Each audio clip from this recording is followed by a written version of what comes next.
আশা করি আমার কথা শোনা আছে, একটু যদি রেসপন্স করেন। জি ভাইয়া।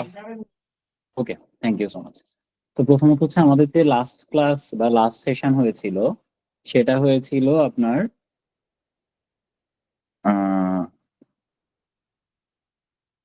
সার্টিফিকেট লেভেলের। আমরা বলেছিলাম যে চ্যাপ্টার 4, যেখান থেকে কিনা প্রফেশনাল লেভেলে অনেক প্রশ্ন আসে, যেটা আমরা দেখেছি আমাদের লাস্ট ক্লাসে আমরা দেখেছি। তো আমাদের আজকের ক্লাসটা হচ্ছে ওই চ্যাপ্টার 4 এর সাথে রিলেটেবল যে বিষয়গুলো আমাদের ম্যানুয়ালে আছে সেগুলো আমরা আজকে ডিসকাস করে ফেলবো। তো এটার সাথে সবচেয়ে বেশি রিলেটেবল যে বিষয়টা সেটা আছে ম্যানুয়ালের চ্যাপ্টার 3-তে। Chapter 2 is also important, but chapter 1-এ কিছুই নেই, যেটা দরকার নেই।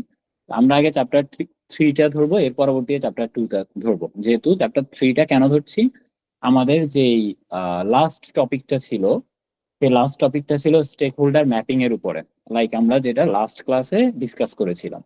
তো আমরা বলেছিলাম যে সেখান থেকে পরীক্ষা আসে, অফকোর্স আসে, এবং লাস্ট অনেকগুলো ক্লাসে এটা আমরা দেখেছি। তো ওইটার সাথে সামঞ্জস্যতা রেখে যে বিষয়গুলো আছে সেটা আছে প্রফেশনাল লেভেলের চ্যাপ্টার 3-তে। আর এর পরবর্তীতে চ্যাপ্টার 3 শেষ করার পরে আমরা হচ্ছি আবার প্রফেশনাল লেভেলে চ্যাপ্টার 2-তে ফেরত যাব। আর আরো একটা বিষয় যেটা হলো, সেটা হচ্ছে আমাদের লাস্ট সেশনে আমরা বলেছিলাম যে আমরা কিছু মডেল দিয়ে আমরা এগোবো, এর পরবর্তীতে আমরা ম্যানুয়ালে হাত দেব। কিন্তু একটা বিষয় আমাদের সকলের মনের মধ্যে প্রবলেম ক্রিয়েট করতে পারে, সেটা কি, ধরুন আপনাকে একটা শিট বা সাজেশন দেওয়া হচ্ছে একদম প্রথমেই, এবং আপনাকে বলা হচ্ছে যে that is more than enough to pass, like আপনি এটা পড়লেন। এর পরবর্তীতে আপনার মধ্যে একটা ভয় কাজ করতে পারে যে actually is it more than enough to pass. তো দেন এই বিষয়টা আমাদের মনে যেন দুশ্চিন্তা ক্রিয়েট না করে, সেটার জন্য আমরা কি করব, আমরা হচ্ছে আগে ম্যানুয়াল থেকে ওই শীটের মধ্যে যে বিষয়গুলো থাকবে সেগুলোকে আগে ম্যানুয়াল থেকে শেষ করার চেষ্টা করব। এবং ম্যানুয়ালের মধ্যে যে বিষয়গুলো লিখা নেই কিন্তু ওই শীটের মধ্যে আমি লিখেছি, যে বা যেটা আপনাদেরকে শেয়ার করার কথা ছিল, সেই অংশটাকে আমি ম্যানুয়ালের মধ্যেই নোট করে ফেলতেছি, যাতে করে আপনি পরীক্ষার আগের দিন আপনার নিজের মনে একটা কনফিডেন্স আসে যে না, আমার পুরা ম্যানুয়াল ঘোরা হয়েছে। আমাদের কিন্তু পুরা ম্যানুয়াল ঘোরা হবে, ঠিক আছে? আমরা কোনো কিছুই বাদ দিব না। পুরা ম্যানুয়ালের যে যে জায়গাগুলো থেকে আমাদের সবচেয়ে বেশি পরিমাণ প্রশ্ন আসতে দেখা গিয়েছে বিগত অন্তত 10টা পরীক্ষায়, ওই জায়গাগুলোতে আমরা ক্যাপচার করব। তো আমরা এটা ম্যানুয়ালের মাধ্যমে ক্যাপচার করব, এবং এন্ড অফ দ্য ডে সেটা হচ্ছে হয় আপনাদেরকে শীট আকারে দেওয়া হবে, কিন্তু শীট আকারে যদি দেওয়া হয় সেটা বিভিন্ন জায়গায় সার্কুলেট করে ফেলতে পারেন আপনারা। তাই আমি চিন্তা করছি যে ম্যানুয়ালের যে বিষয়টা থেকে আমার এই শীটটা রেডি করা হয়েছে, ওই বিষয়গুলো ম্যানুয়ালি আপনারা লিখে ফেলবেন, যাতে করে আপনাদের কোনোভাবে বুঝতে অসুবিধা না হয়। এবং সবার কাছে তো ম্যানুয়ালটা আছেই, তো সেই ক্ষেত্রে আপনি পরীক্ষার আগের দিন ম্যানুয়াল থেকে অংশটা পড়লে আপনার মনের মধ্যে একটা কনফিডেন্স ক্রিয়েট করবে যে না, আমি ম্যানুয়ালের পুরোটা আমার প্রিপারেশন আছে। তো এটার উপর ভিত্তি করে আমরা প্রথমে চ্যাপ্টার 3টাকে ধরতেছি। কেন ধরছি সেটা আমি অলরেডি আপনাদেরকে বলেছি। আর ওই ভিডিওটা আমাদের ইউটিউবে আপলোড দেওয়া হয়নি, খুবই ব্যস্ততার কারণে সেটা দেওয়া সম্ভব হয়নি, বাট আমরা আজকে রাতে বা কালকের মধ্যে আপনারা পেয়ে যাবেন, কালকে দিনের মধ্যে আশা করি। তো যাই হোক, আমাদের ওইটার সাথে সামঞ্জস্যতা যেহেতু চ্যাপ্টার 3-তে আছে, সো আমরা চ্যাপ্টার 3 দিয়ে শুরু করছি। আর এখানে কিছু বিষয় আছে লিখা নেই, যেটা কিনা আমি আপনাদেরকে মুখে বলে দিব, that will be more than enough. Okay, তো আমাদের এই চ্যাপ্টারের প্রথমে শুরু হয়েছে মিশন দিয়ে। তো আমরা বলেছিলাম মিশন কি, মিশন মানে হচ্ছে যে আমার কি স্ক্রিন ঠিক মতো দেখা যাচ্ছে? জি ভাইয়া, দেখা যাচ্ছে। ওকে, তো আমাদের মিশনের মধ্যে আমার এখানে দাগানো লাইন অলরেডি আছে, if I am not wrong, তাই না? দেখা যাচ্ছে আই গেস। হ্যাঁ হ্যাঁ, শো হচ্ছে। তো তাও আমি হচ্ছি এই যে উপরের দিকে এভাবে করে রাখতেছি, আশা করি এটা অনেক বড় ভাবে দেখা যাচ্ছে, তাই না?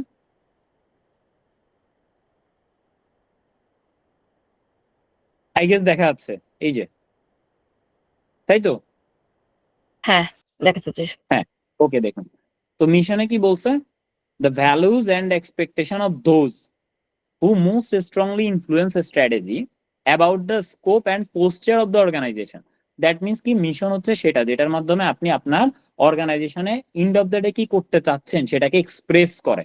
মানে কিসের মাধ্যমে আপনি অর্গানাইজেশনে কি করবেন সেটা মিশনের মাধ্যমে কি করা হয়, বোঝানো হয়। তো এখানে কি বলছে, Johnson Schools and Whittington have suggested that, ওনারা বলছে যে the mission of an organisation is the most generalized type of objective and can be thought as an expression of its reason for existence। তার মানে কি, mission হচ্ছে সেই বিষয়টা express করা যেটার মাধ্যমে আপনি কেন এক্সিস্ট করতেছেন সেটা বোঝা যায়। ধরুন আমরা যদি বলি নোবেল প্রফেশনাল একাডেমি, এটা কেন এক্সিস্ট করতেছে? আমি প্র্যাকটিক্যাল উদাহরণ দেওয়ার চেষ্টা করতেছি যাতে করে সবাই আপনারা বুঝতে পারেন। নোবেল প্রফেশনাল একাডেমি কেন এক্সিস্ট করতেছে? এডুকেশনাল সার্ভিস দিচ্ছে। এডুকেশন সার্ভিস দিচ্ছে, that is not the objective. আমি যদি বলবো যে কেন, কেন উদ্দেশ্য কি, এটার উদ্দেশ্য কি? সব যাতে করে অর্গানাইজেশনের স্টুডেন্টরা পাস করতে পারে, if I am not wrong, তাই না? হ্যাঁ ঠিক তাই না? যাতে করে আমরা পাশের সাথে ঠিক আছে এটাই, স্টুডেন্টদের হ্যাঁ। সেতু বন্ধন করে দিতে পারি। আমাদেরও একটা মিশন স্টেটমেন্ট আছে, সেটা কি? Bridge two professional success, it is our mission statement. তার মানে কি আমরা এটার মাধ্যমে কি বোঝা যাচ্ছে না যে আমরা অ্যাকচুয়ালি, আমি যদি বলি ব্রিজ টু প্রফেশনাল সাকসেস, তার মানে কি?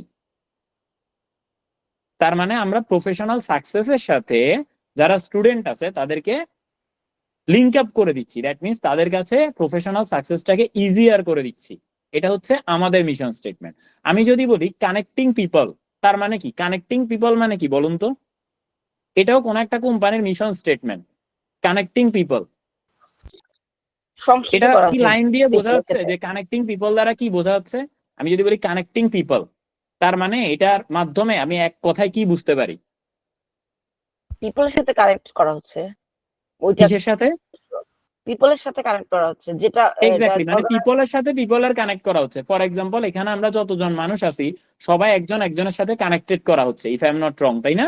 কানেক্টিং পিপল দ্বারা এটা বোঝায় না? তো এটা কিসের হুম মিশন স্টেটমেন্ট ছিল? নকিয়ার মিশন স্টেটমেন্ট ছিল।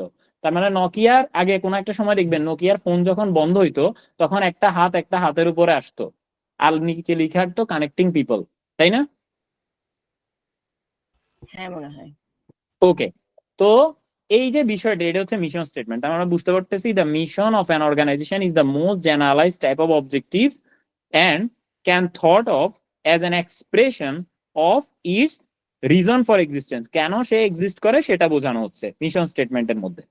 এলিমেন্ট অফ মিশন স্টেটমেন্ট, তাহলে মিশন স্টেটমেন্টের এলিমেন্ট বা ফিচার গুলা কোনগুলা? একটা সাকসেসফুল মিশনের ফিচার থাকবে, এটার অবশ্যই একটা পারপাস থাকবে, দেন হচ্ছে এটা একটা স্ট্র্যাটেজি থাকবে। পারপাজের মধ্যে কি থাকবে? যে কেন, why does the organization exist, কেন এটা এক্সিস্ট করতেছে, who does it exist for, কে এটাকে এক্সিস্ট করতেছে। To create wealth for share holder to take priority over all other stake holders. তার মানে প্রত্যেকটা স্টেক হোল্ডারদেরকে প্রায়োরিটি দেওয়ার কথা বলা হচ্ছে এবং তাদের ওয়েলথ ম্যাক্সিমাইজেশনের কথা বলা হচ্ছে। To satisfy the need of all stakeholders, যাতে করে স্টেক হোল্ডারদের নিডটাকে ফুলফিল করা যায় বা স্যাটিসফাই করা যায়। To reach some higher goals such as advancement of society. তার মানে কি? যাতে করে সোসাইটির পূর্বের থেকে বর্তমানে আরো বেশি অ্যাডভান্স হতে পারে। To alleviate the poverty of the needy, যাতে করে যারা নিডি আছে তাদের মধ্যে যেই দারিদ্রতাটা আছে সেটা লাঘব করা যায়। দেন কি বলা হয়েছে? স্ট্র্যাটেজি। তার মানে এই চারটা হচ্ছে এলিমেন্ট, মিশনের এলিমেন্ট। এরপর হচ্ছে স্ট্র্যাটেজি। স্ট্র্যাটেজি কি বলছে? The competitive position and distinctive competence of the organisation. তার মানে একটা প্রতিষ্ঠানে কিভাবে অন্য প্রতিষ্ঠান থেকে এগিয়ে যেতে পারে এবং তাকে অন্যান্যদের থেকে আলাদা করা যায়, সেটাই হচ্ছে ওই প্রতিষ্ঠানের স্ট্র্যাটেজি। আপনার প্রতিষ্ঠানকে আপনার কম্পিটিটর থেকে আলাদা করা এবং একটা ভ্যান্টেজ পয়েন্ট ক্রিয়েট করা যার মাধ্যমে আপনি তাদের থেকে এগিয়ে থাকতে পারেন, ওইটাই হচ্ছে আপনার strategy. Policies and standard of behaviour, এখানে কি আছে? The policies and behavioural pattern আন্ডারপিনিং it's work. তার মানে এটার মাধ্যমে বোঝা যাচ্ছে যে ওই প্রতিষ্ঠানে কাজগুলা কিভাবে হয়। ফর এক্সাম্পল, আমি যদি আপনাদেরকে বলি যে প্রথমে এইটা শেষ করা হবে, আমরা শেষ করেছি সার্টিফিকেট লেভেলের চ্যাপ্টার 4, এর পরবর্তীতে এটার সাথে রিলেটেবল হয়ে আমরা প্রফেশনাল লেভেলে চ্যাপ্টার 3 তে হাত দিয়েছি, এরপরে চ্যাপ্টার 2 তে হাত দিব। এরপরে হচ্ছে কি?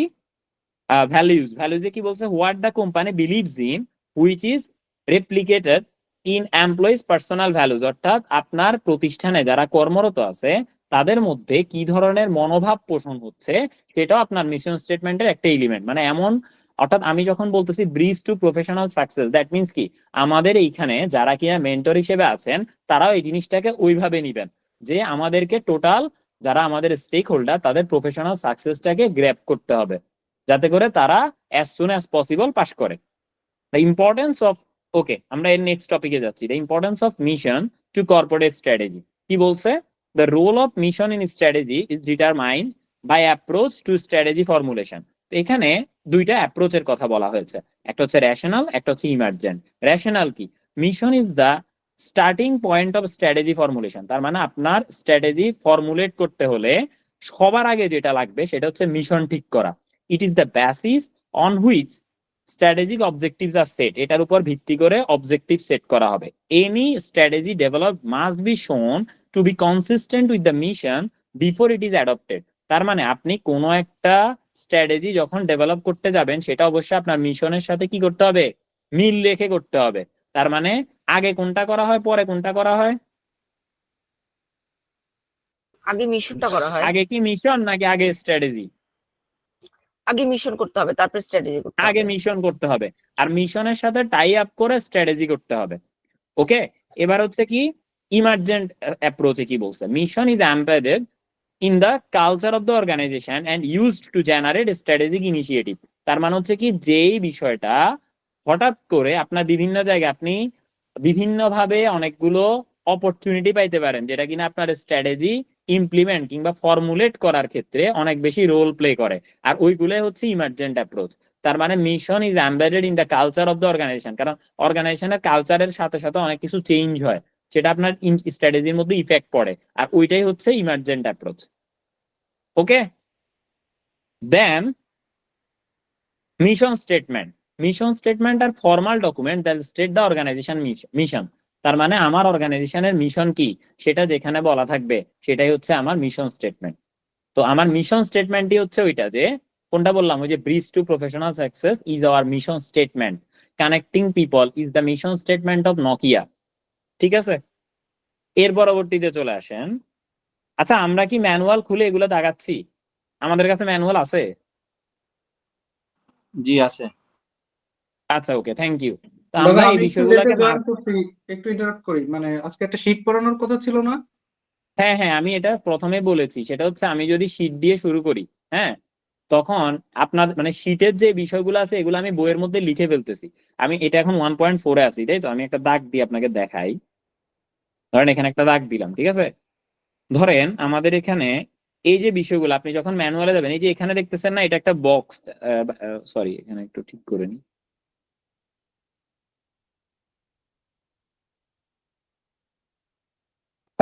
এই যে লেখাটা দেখতেছেন এটা কিন্তু বইতে ছিল না, দেখছেন? এটা আমি আলাদা করে বসাইছি, ঠিক আছে?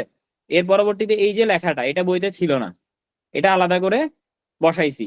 তো এভাবে করে এই যে উপরের যে অংশটা দেখতেছেন এটা কিন্তু বইতে ছিল না, এটা আলাদা করে বসাইছি। এগুলাই আমার শীটের মধ্যে ছিল। Just a second.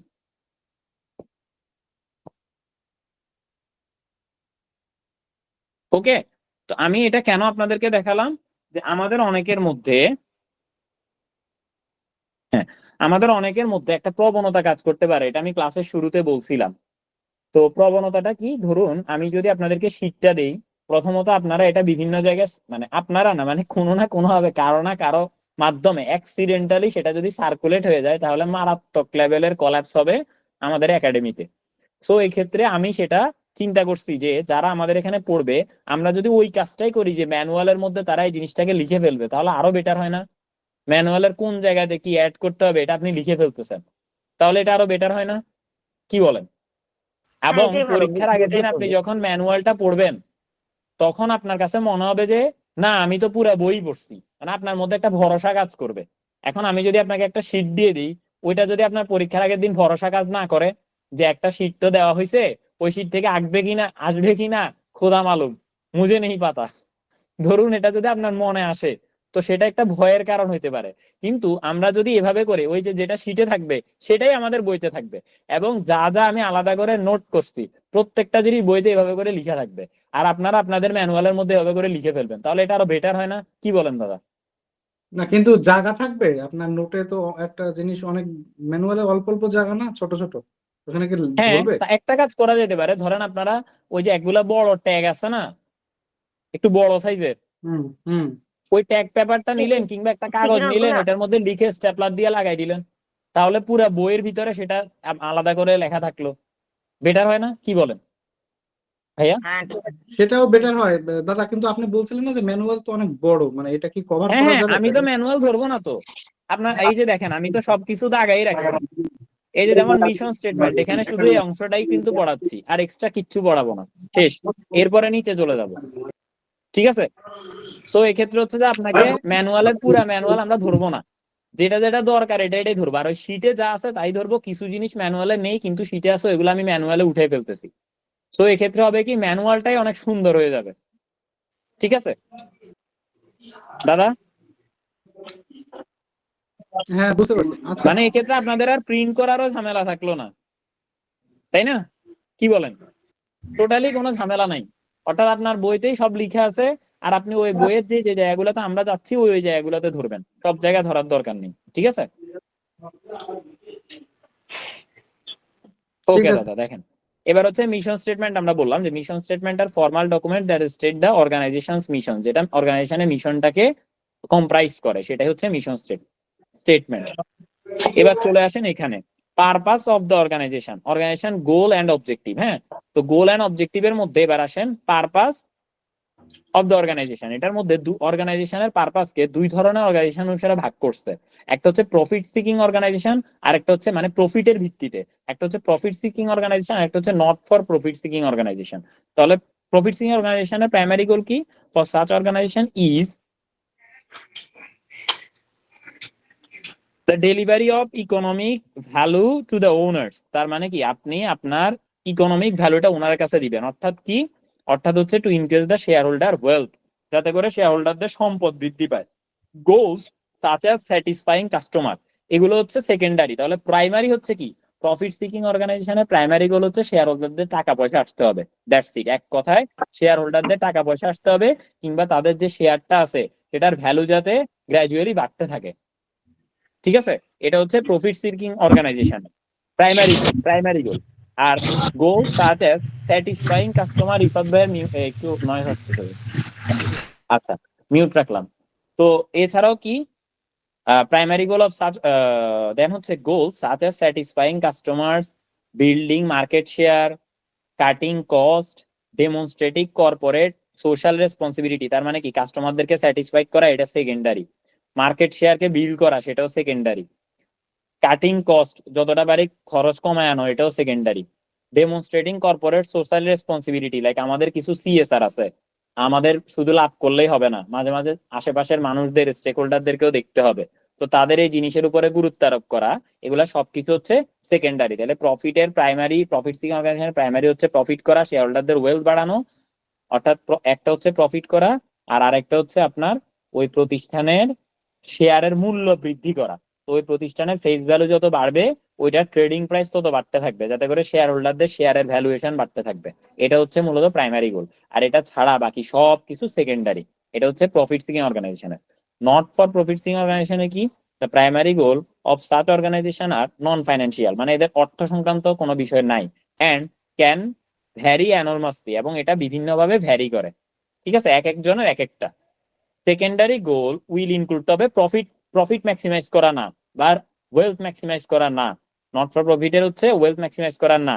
আর এদের সেকেন্ডারি অবজেক্টিভ আছে, তাহলে এদের secondary goal will include the economic goal of not going bankrupt, মানে তাদের সেকেন্ডারি হচ্ছে ইকোনমিক গোল এটা যে টাকা পয়সা বাড়ানো না, এটার সেকেন্ডারি ইকোনমিক গোল হচ্ছে যে যাতে করে তারা পুরো দেউলিয়া না হয়ে যায়, মানে যাতে করে তারা সার্ভাইভ করতে পারে, এবং in some cases generating A financial surplus, কিছু টাকা পয়সা বাঁচানো, to invest in research or to give the needy, অর্থাৎ হয় তারা মানুষকে হেল্প করবে, আদারওয়াইজ তারা আর&ডি মানে রিসার্চ এন্ড ডেভেলপমেন্টে যাতে করে ইনভেস্ট করতে পারে, এটার জন্য কিছু টাকা পয়সা জমানো। এবার কি, their objective may be more heavily influenced by external stake holder such as government. তার মানে কি, এখানে তাদের যে উদ্দেশ্যগুলো আছে এটা অবশ্যই এক্সটার্নাল স্টেক হোল্ডারদের দ্বারাও কিছুটা ডিপেন্ড করে। লাইক ধরেন সরকার হঠাৎ করে বললো যে এই ধরনের এনজিও বাংলাদেশে চালানো যাবে না, তাহলে এটা বন্ধ করে দিতে হবে। ফর এক্সাম্পল ধরুন, কিছুদিন আগে, এটা জাস্ট কয়েকদিন আগে আমি দেখছি, I am not sure regarding this matter, like কিছু বিষয় ছিল যে কোনো একটা পার্সন সে যদি চায় নর্মালি অ্যাবর্শন করায় ফেলতে পারে, এই যেটা কিছুদিন আগেই দেখছি আমি। এখন ধরেন এই জিনিসটা করা হলে এটা কি দেশের মধ্যে একটা ইম্প্যাক্ট পড়বে না, ওয়েস্টার্ন কালচার ক্রিয়েট হয়ে যাবে না দেশের মধ্যে, হবে কিনা? একটু কথা বলতে হবে। এটা তো এস্টাবলিশ হয়নি আমার জানা মতে কথাই শোনা যায় ভাইয়া। না। ধরেন এরকম কিছু একটা তো উঠছিল, এখন এস্টাবলিশ হয়েছে কি হয় না এটা আমি শিওর বলতে পারতেছি না, আমি সেটা আগেই বলছি।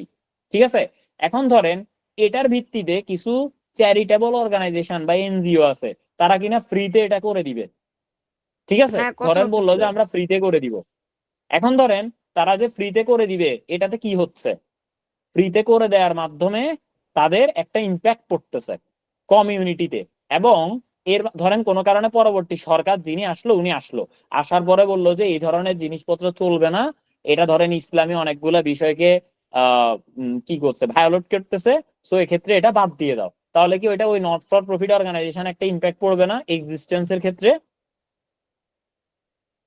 পড়বে পড়বে। পড়বে ওদের। সো দ্যাট মিনস হচ্ছে যে গভর্নমেন্ট এক্ষেত্রে ইনফ্লুয়েন্স রাখতে পারে। ক্লিয়ার? ওকে, আমরা কি বুঝতে পারছি এতক্ষণ পর্যন্ত সবকিছু? হুম, ক্লিয়ার। মাত্র একজন বুঝছি। আচ্ছা, আমি এখন কিছু জিজ্ঞেস করবো না, আমি যখন একটু পরে জিজ্ঞেস করবো তখন বোঝা যাবে যে কে কি বুঝছি না বুঝছি। ওকে, দেখেন, শেয়ার হোল্ডার ভ্যালু ম্যাক্সিমাইজেশন। আমরা এখন একে একে কি পড়তেছি দেখেন, অর্গানাইজেশনাল গোল বা অবজেক্টিভ পড়তেছি। তাহলে প্রথমটা হচ্ছে পারপাস অফ দ্য অর্গানাইজেশন গেল, এরপরে গেল শেয়ার হোল্ডার ভ্যালু ম্যাক্সিমাইজেশন। তো আমরা শেয়ার হোল্ডার ভ্যালু ম্যাক্সিমাইজেশনের ক্ষেত্রে নিচের এই বিষয়গুলোকে একটা বেঞ্চ মার্ক না আমরা বলতে পারি যে ধরেন মেজারমেন্ট ফ্যাক্টর হিসেবে ধরতে পারি। ঠিক আছে, সেটা কি? The concept of share holder wealth maximization is relied on in several ways. তার মানে একটা শেয়ার মানে প্রতিষ্ঠানের শেয়ার ম্যাক্সিমাইজেশন হচ্ছে কি হচ্ছে না, এগুলো নিচের এই বিষয়গুলোর উপরে ডিপেন্ড করে। তার মানে হচ্ছে কি, as a decision making criteria, যখন আপনি কোনো ডিসিশন মেকিং করতে যাবেন তখন সেক্ষেত্রে আপনি চিন্তা করবেন ওটার এনপিভি বা আইআরআর বের করবেন, এটার মাধ্যমে আপনি কি করবেন, ডিসাইড করবেন। তো তার মানে এই যে টপিক গুলার কথা বলা আছে এগুলা কিন্তু আমরা পরবর্তীতে এগুলা সম্পর্কে কিছু অঙ্ক টঙ্ক করবো। ঠিক আছে, তাহলে হচ্ছে কি এনপিভি, দাঁড়া, এনপিভি এন্ড আইআরআর গেল। এরপরে কি বলছে, as a criterion two evaluate divisional manager.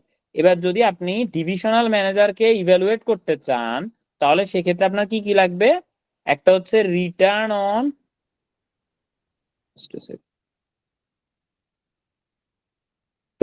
On capital employed, আর সামটাইমস সেটা লাগতে পারে রিটার্ন অন ইনভেস্টমেন্ট। তার মানে আপনি যে ইনভেস্টমেন্ট করতেছেন সেটা রিটার্ন। এই দুইটা জিনিসের মাধ্যমে আপনি মেজার করবেন যে ডিভিশনাল ম্যানেজার ঠিক মতো কাজ করতেছে কিনা, এই দুইটা জিনিসের মাধ্যমে। এর পরবর্তীতে রিটার্ন অন এই যে আরো সি, যেটা এটা হচ্ছে উপর আমরা বলছিলাম যে রিটার্ন অন ক্যাপিটাল এমপ্লয়েড। তো আরেক as the basis of financial incentive for manager. এবার আপনি ম্যানেজারকে কি ইনসেন্টিভ বাড়াবেন নাকি বাড়াবেন না, তার কি বেতন আগে যে অবস্থায় আছে তার ওই অবস্থাতেই বেতন রাখবেন নাকি আরো বেতন বোনাস এগুলো বাড়াবেন। তো এটা দেখবেন এই জিনিসগুলোর উপর, একটা হচ্ছে রিটার্ন অন ক্যাপিটাল এমপ্লয়েড, আরেকটা হচ্ছে আর্নিং পার শেয়ার বা ইপিএস। এটার মাধ্যমে ভিত্তি করে আপনি ডিসাইড করবেন যে বর্তমানে যারা কর্মরত আছে তাদের বেতন বাড়ানোর দরকার আছে নাকি নাই।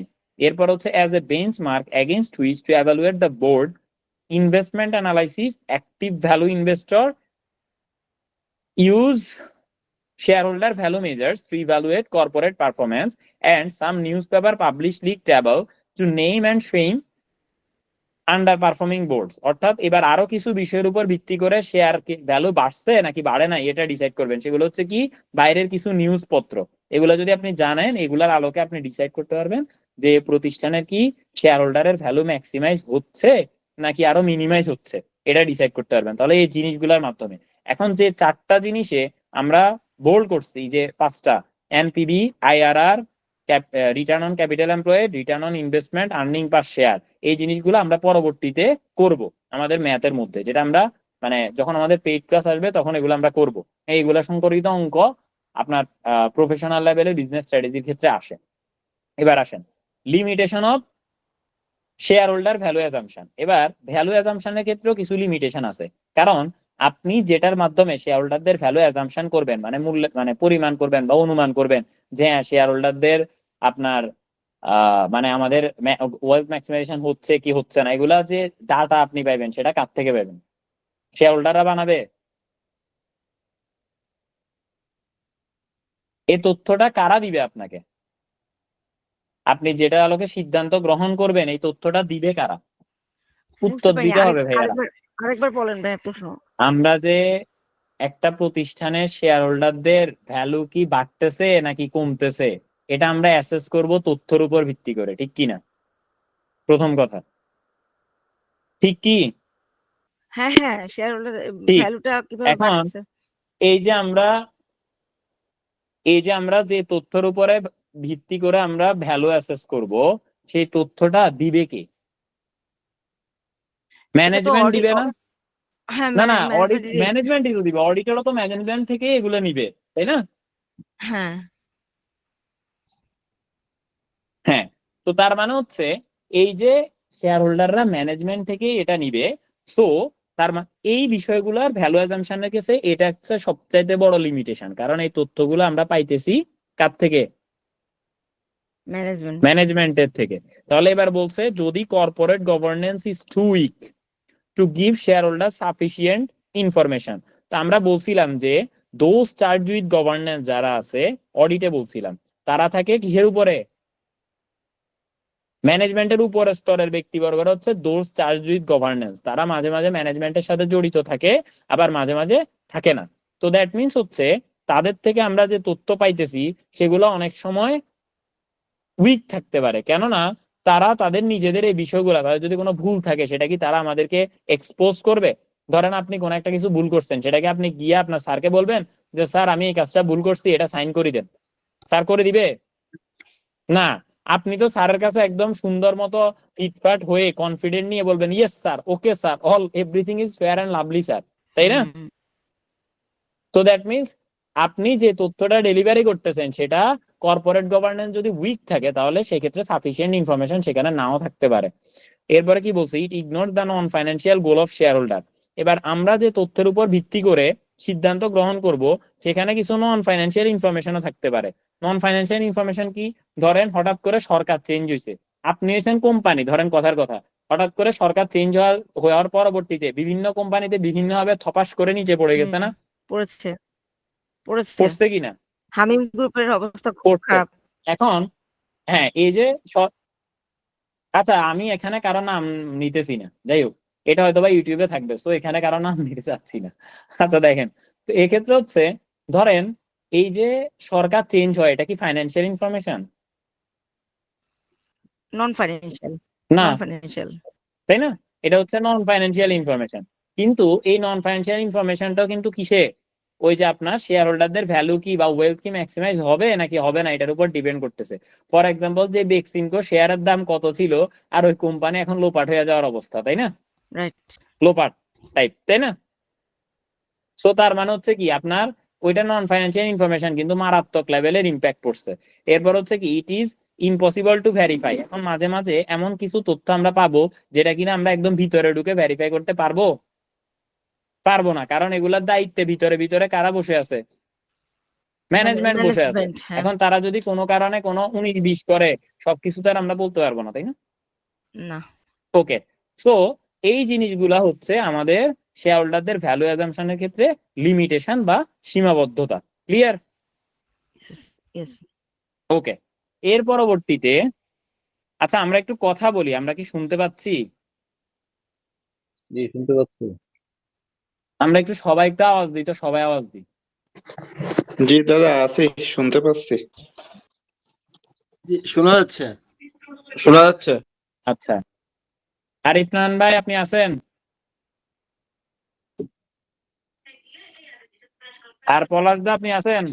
কি আমারে কথা বলতেছেন আমার? না না না, আপনি তো কথা বলছেন। আচ্ছা ওকে ওকে, থ্যাংক ইউ। মাঝে মাঝে একটু রেসপন্স করবেন, মনে হচ্ছে যেন শুধু জারিন তাসনিম আপু আছে আর কেউ নাই। আচ্ছা দেখেন, ওকে। এরপর হচ্ছে সেটিং বিজনেস অবজেক্টিভস। এবার বিজনেস অবজেক্টিভস এর ক্ষেত্রে hierarchically mission and objective can be shown as follows. এবার প্রথমে কি, তারপরে কি, তারপরে কি, তারপরে কি, এই জিনিসগুলো বলা আছে, ঠিক আছে? তো আমরা বলছিলাম না একটু আগে, কিন্তু আমরা মিশন আর স্ট্র্যাটেজিজ এর কথা উপরে বলে আসছিলাম, মনে আছে? জি, মিশনটা সবার আগে আগে হবে, মিশন সেট তারপরে করার কথা স্ট্র্যাটেজি বলছি, হবে। ওইটার উপর ভিত্তি করে স্ট্র্যাটেজির কথা বলছি, মনে আছে? এই যে একটু আগে যে বললাম। জি জি, উপরে বলে আসছেন প্রথমে মিশন সেট হবে, দেন স্ট্র্যাটেজি করতে হবে।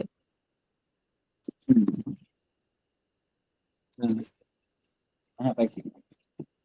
এবার দেখেন এখানে কি বলছে, বলছে মিশন অ্যান্ড অবজেক্টিভ হায়ারার্কি। তাহলে প্রথম হইলো মিশন। মিশন জিনিসটা কি? The values and expectation of those who most strongly influence strategy about the scope and posture of the organisation. তার মানে একটা অর্গানাইজেশনের আওতা কতটুকু, পোস্টার কি, এবং ওই অর্গানাইজেশন দ্বারা কি করতে চায়, ঠিক আছে, এটা কোথায় থাকে, কিসের উপর ভিত্তি করে হয়? মিশনের উপর ভিত্তি মিশনের করে। উপর। ওকে, তাহলে এটা গেল মিশন। মিশনের পর হচ্ছে অবজেক্টিভস। কেমন? অবজেক্টিভস এর কথায় আমরা যখন যাব, সেটা গোলের সাথে রিলেটেড। কিসের সাথে রিলেটেড? গোলের সাথে। Objective should be smart. গোলের সাথে রিলেটেড। আচ্ছা আমি বলতেছি, হ্যাঁ হ্যাঁ, একটা একটা করে আমরা এগুলো বলবো। আগে আমাদের বইতে তো যা লেখা আছে এটা তো আছেই, কিন্তু বইতে যেটা লেখা নাই এটাও একটু দেখেন। হ্যাঁ, এবার দেখেন আমরা বলছি অবজেক্টিভ জিনিসটা আসতেছে গোল থেকে। কোথার থেকে? গোল থেকে। গোলকে দুই ভাগে ভাগ করা হয়েছে, একটা হচ্ছে এইম, একটা হচ্ছে অবজেক্টিভ। গোলকে কয় ভাগে ভাগ করা হয়েছে? দুই ভাগে, এইম এন্ড অবজেক্টিভ। উপরে দেখেন দুই ভাগে, একটা হচ্ছে এইম, একটা হচ্ছে অবজেক্টিভ। তাহলে হচ্ছে গোলটা কি? এবার আমি যদি গোলকে এক কথায় বলতে চাই, গোল হচ্ছে এ ডিজায়ার্ড ইন রেজাল্ট। তার মানে আপনি সর্বশেষ যে রেজাল্টটাকে ডিজায়ার করে বসে আছেন। আপনি যদি বলে আপনার গোল কি বলেন তো? আপনাদের গোল আমার কি? সিএ হয়ে যাওয়া, চার্টার অ্যাকাউন্টেন্ট হওয়া। সিএ হয়ে যাওয়া। তার মানে এটা আপনার ডিজায়ার্ড ইন রেজাল্ট না? আপনি হ্যাঁ, চাইতেছেন desired। আপনার ইন্ড অফ দ্য ডে আপনি যাতে একজন এসিএ হন। জারিন তাসনিম এসিএ, বা জারিন তাসনিম হ্যাপি এসিএ, ঠিক কিনা? কি সুন্দর। এটা কি শুধু আপনার আপনার নামের পিছনে লেখার ইচ্ছা না, সবার নামের পিছনে লেখার ইচ্ছা আছে? কথা বলে না ভাই, কথা না বললে সিএবিন কেমনে? কথা বলতে হবে তো।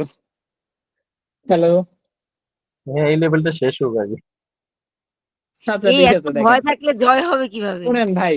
হ্যাঁ ওইটাই তো, আপনি যদি আপনার মধ্যে তো এটা ভরসা আছে যে আপনি এসি হবেন, নাহলে কি আজকে বসে বসে এখানে তো সময় দিতেন না? দিতেন। যেটা আপনি হবেন না সেখানে আপনি কেন সময় দিবেন? আপনি জানেনই যে আপনি হবেন না, তাইলে সময় দিয়ে লাভ আছে? ধরেন কোন একটা ক্ষেত্রে আপনাকে দিয়ে হবে না, আপনি একজনকে বিয়ে করতে পারবেন না, সে আরেকজনকে পছন্দ করে, শেষ, সিম্পল কথা। তাহলে তার পিছনে আপনি কেন সময় দিবেন ভাই? সো আমাদের সবার মনের ভিতরে প্রত্যক্ষ আর পরোক্ষ হবে আমাদের এই বিশ্বাস আছে যে আমরা এসিয়ে হবো, ঠিক এই কিনা? শুনেন, আমি প্রত্যেকের একটুখানি নামের বলি। শেষে এসিয়ে থাকবে, নোয়েল ঠিক ভাই, কিনা? আমি কিন্তু পুরো কমার্স ব্যাকগ্রাউন্ড ছাড়া, মানে আর্টসের থেকে আসছি। না না, পিওর কোনো আর্টস। সমস্যা নাই। আমি কিন্তু, আপনি তো বলছেন হয়েছে হয়েছে, কিন্তু বাকিরা কোনো কথা বলতেছে না কেন? আমি ওই দিন আনোয়ারুজ্জামান এফসিএ স্যারের কথা বললাম না, উনি কি, উনি হচ্ছে সায়েন্সের ফিজিক্স থেকে পড়ে এখন এফসিএ হয়েছে, হয়েছে না, মানে এসি হয়েছে, হয়েছে না, এসি হয়ে এখন এফসিএ। উনি ডিআরসির এক্স প্রেসিডেন্ট। তো তার মানে উনি যদি হইতে পারে আমি কি সায়েন্সের কোনো জিনিস ফিজিক্স বলবো? ডিপার্টমেন্ট থেকে পোস্ট গ্রাজুয়েশন করে পুরা সায়েন্সে কাটিয়ে, তাহলে আমরা কি দোষ করছি, ঠিক কিনা? হ্যালো, এই যে কেউ কথা বলে না ভাই, আমরা কি এসিএ হব? ইয়েস। হ্যালো, এক্স্যাক্টলি, এটা বলতে হবে তো, সবাই চুপ করে বসে আছে। দেখেন গোলের মধ্যে দুই ভাগে ভাগ করছে, একটা হচ্ছে এইম, একটা হচ্ছে অবজেক্টিভ, ঠিক আছে? আর গোল রে আমি যদি এক কথায় বলি, সেটা হচ্ছে ডিজায়ার্ড ইন রেজাল্ট। মানে আমরা সর্বশেষ যে রেজাল্টটাকে ডিজায়ার করি, ইন্ড অফ দ্য ডে আমরা যেটা হইতে চাই, তার মানে আমরা সবাই এসিএ হইতে চাই, তাই না? এবার এটা কোথায় লেখা আছে? অক্সফোর্ড ইংলিশ ডিকশনারি 2007, এটা একদম পুরাপুরি আপনাদেরকে রেফারেন্স সহ আনে দিলাম, ঠিক আছে? এবার দেয়ার আর টু টাইপ অফ গোল। আমরা বলছিলাম গোল হয়েছে দুই ধরনের, তো গোলের দুই ভাগে ভাগ করছে, একটা হচ্ছে এইম, একটা হচ্ছে অবজেক্টিভ, ঠিক আছে? এবার টু টাইপ অফ গোলের মধ্যে একটা হচ্ছে নন অপারেশনাল এইম, আর একটা হচ্ছে অপারেশনাল, ঠিক আছে? নন অপারেশনাল গোলেরই আরেক নাম হচ্ছে এইম, ঠিক আছে? আর অপারেশনাল যেটা, ওইটাকে বলা হয় অবজেক্টিভ। তো নন অপারেশনাল এইমের আরেকটাকে বলা হয় কোয়ালিটেটিভ গোল। কি বলা হয়? কোয়ালিটেটিভ গোল। আর যখন গোলটা কোয়ান্টিটেটিভ হয় তখন সেটাকে বলা হয় অবজেক্টিভস। তার মানে objective should always be quantitative, সেটাকে সংখ্যায় প্রকাশ করতে হবে, বুঝছেন?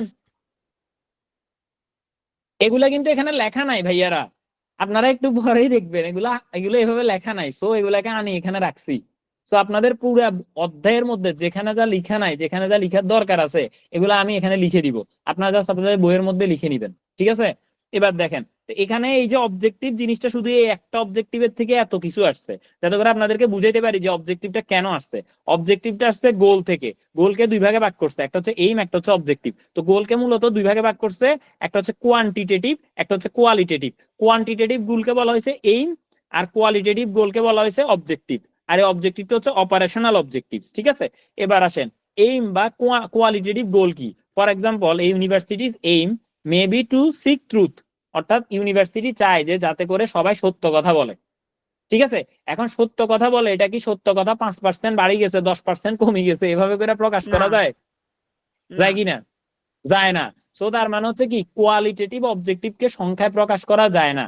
কোয়ালিটেটিভ গোলকে, সরি কোয়ালিটি অবজেক্টিভ বলবেন না, কোয়ালিটেটিভ গোল বা এইমকে সংখ্যায় প্রকাশ করা দেখা যায় না। যায় না। আর হচ্ছে কোয়ান্টিটেটিভ গোল, এটা কি? এটাকে সংখ্যায় প্রকাশ করা যায়। টু ইনক্রিজ ভলিউম বাই 10%, অর্থাৎ আমাদের সেলস ভলিউম মানে সেলরে 10% বাড়াইতে হইব, এটাকে সংখ্যায় প্রকাশ করা যাচ্ছে না? হ্যাঁ, যাচ্ছে। যাচ্ছে। সো এটা হচ্ছে কি, কোয়ান্টিটেটিভ গোল। আর কোয়ান্টিটেটিভ গোলই হচ্ছে অবজেক্টিভস, বুঝছেন? Yes. তার মানে আমরা বুঝতে পারছি যে objective should be quantified, like অবজেক্টিভকে গণনাযোগ্য হইতে হবে। হুম, ঠিক আছে, মানে ওইটাকে আপনি সংখ্যায় প্রকাশ করতে করতে হবে। হবে। ঠিক আছে, এবার আসেন, এবারে অবজেক্টিভ থেকে আমরা অবজেক্টিভ বুঝলাম, এবার আসেন স্ট্র্যাটেজিস। স্ট্র্যাটেজিস কাকে বলে? Direction and scope of an organization over the long term. তার মানে স্ট্র্যাটেজি মানে কি? স্ট্র্যাটেজি মানে হচ্ছে সেটা শর্ট টার্মে না, সেটাকে আপনি যখন লং টার্মে যে জিনিসটাকে পালন করবেন, লং টার্মে আপনি যে জিনিসটাকে পালন করবেন সেটাই হচ্ছে কি স্ট্র্যাটেজি। স্ট্র্যাটেজিস। তার মানে strategy should be long term and which achieves advantage for the organization within a changing environment। তার মানে প্রতিষ্ঠানে সবসময় কি একরকম থাকবে সিচুয়েশন? না, চেঞ্জিং এনভায়রনমেন্ট থাকবে। তো ওই চেঞ্জিং এনভায়রনমেন্ট অনুসারে আমাদেরকে কি করতে হবে? ডিরেক্ট করতে হবে, এবং আমার স্ট্র্যাটেজি এভাবে ইমপ্লিমেন্ট করতে হবে, কারণ আমার এটা তো লং টার্মে। তো লং টার্ম মানেই তো চেঞ্জিং এনভায়রনমেন্ট, তাই না? আজকে যদি সকালে বৃষ্টি হয়, বিকাল বেলা তুফান হইতে পারে, তারপরে পরের দিন সকালবেলা একদম ঠাঠা রোদ হইতে পারে, তাই না? সো দ্যাট মিনস আপনার strategy should be long term. Means কি, আপনাকে প্রত্যেকটা পরিবেশের সাথে অ্যাডাপ্টেবল হইতে হবে আপনার স্ট্র্যাটেজিটাকে, to meet the market need. এবং এটা কেন দরকার হয়? To meet the market need and stake holder expectation. তার মানে মার্কেটের নিড অনুসারে মিট করার জন্য, এবং স্টেক হোল্ডাররা যেটা এক্সপেক্ট করে সেটার জন্য। স্টেক হোল্ডারদের এক্সপেকটেশনকেও বিভিন্ন ভাগে ভাগ করা হয়েছে, এটা আমরা পড়বো একটু পরে, দেখাবো। আর এরপর হচ্ছে কি অ্যাকশন প্ল্যান এন্ড বাজেট। এবার এটার উপর ভিত্তি করে আপনি যেই ব্যবস্থা গ্রহণ করবেন এগুলো হচ্ছে আপনার অ্যাকশন প্ল্যান, এবং সেই অনুযায়ী আপনি আপনার যেভাবে সাজাইবেন যে কোনটায় কি করবেন, কতটুকু করবেন, এটা হচ্ছে আপনার বাজেট। শেষ। এবার ভাইয়া, আসেন কোয়ান্টিফাই। বলেন। ব্যাপারটা উপর থেকে আসবে। মিশন করব আগে, মিশনটাই আগে সেট করব, হ্যাঁ, তারপর অবজেক্টিভ, দেন তারপরে স্ট্র্যাটেজি, অবজেক্টিভ, দেন তারপরে অ্যাকশন। স্ট্র্যাটেজি, তারপরে এক্স্যাক্টলি হ্যাঁ। ওকে, থ্যাংক ইউ। ওকে, এবার দেখেন কোয়ান্টিফাইং অবজেক্টিভ। তো আমরা তো বলছি objective must be capable of being কোয়ান্টিফাইড, বলছি না? এই যে উপরে বুঝাইছি, হ্যাঁ, হ্যাঁ, অবজেক্টিভ মানে কোয়ান্টিফাইড গোল। অবজেক্টিভ মানে কি? কোয়ান্টিফাইড গোল। আর এইম মানে এই মানে হচ্ছে যেটা কোয়ালিটি। কোয়ালিটেটিভ গোল। এইম মানে কোয়ালিটেটিভ গোল। ঠিক আছে, তার মানে এইম আর অবজেক্টিভ অর্থাৎ কোয়ান্টিফাইড গোল আর কোয়ালিফাইড গোল মিলে হয়েছে টোটাল গোল আর কি। ঠিক আছে, আর এই টোটাল গোল মানে হচ্ছে ডিজায়ার্ড ইন রেজাল্ট। ক্লিয়ার? গোলে এইমও আছে, অবজেক্টিভও আছে। এইমটা হচ্ছে এক কোয়ালিটেটিভ আর ওটা হচ্ছে হ্যাঁ কোয়ান্টিটেটিভ। হ্যাঁ, ঠিক আছে তো না? আপনারা চাইলে এটা একটা স্ক্রিনশট নিয়ে রাখতে পারেন, এটা ভাই বিভিন্ন জায়গা থেকে কালেক্ট করে আর হয়েছে। দেখেন জি, খুব সুন্দর হয়েছে। এবার হচ্ছে যে অবজেক্টিভ মাস্ট বি স্মার্ট। এবার সোজা এই যে দেখেন, আমরা কিন্তু এত লাইন ভিতরে পড়ি নাই, ডিরেক্ট ভিতরে মানে মেইন টপিকে চলে আসছি। Objective must be smart. Smart কি? স্পেসিফিক হইতে হবে, মিজারেবল হইতে হবে, মানে অর্থাৎ মিজারেবল মানে কি? পরিমাপযোগ্য। এই যে একটু আগে আমরা যেটা বললাম কোয়ান্টিফাইড মানে সেটা মিজারেবল। এরপর হচ্ছে কি অ্যাচিভেবল, এবং আপনি এমন কিছু সেট করতে পারবেন না যেটা কিনা আপনি ধরেন, আপনি যদি বলেন আমি হচ্ছি ধরেন কথার কথা, এটা জাস্ট এমনিতে বলার জন্য বলা আর কি, হ্যাঁ, মানে আপনাদেরকে বোঝানোর জন্য বলা।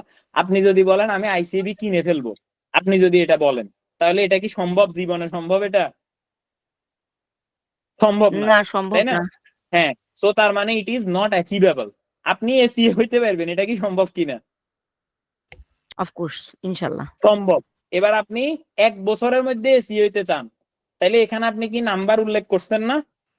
হুম। হ্যাঁ, এরপর হচ্ছে কি রিলেভেন্ট। তাইলে আমার এখানে কি হইতে পারে? অবজেক্টিভটা হচ্ছে রিলেভেন্ট বা প্রাসঙ্গিক হইতে হবে। আপনি কোনো অপ্রাসঙ্গিক জিনিসপত্র আনতে পারবেন না, এবং টাইম বাউন্ড থাকতে হবে। ঠিক আছে, তার মানে objective should B specific, miserable, achievable, relevant, time bounded.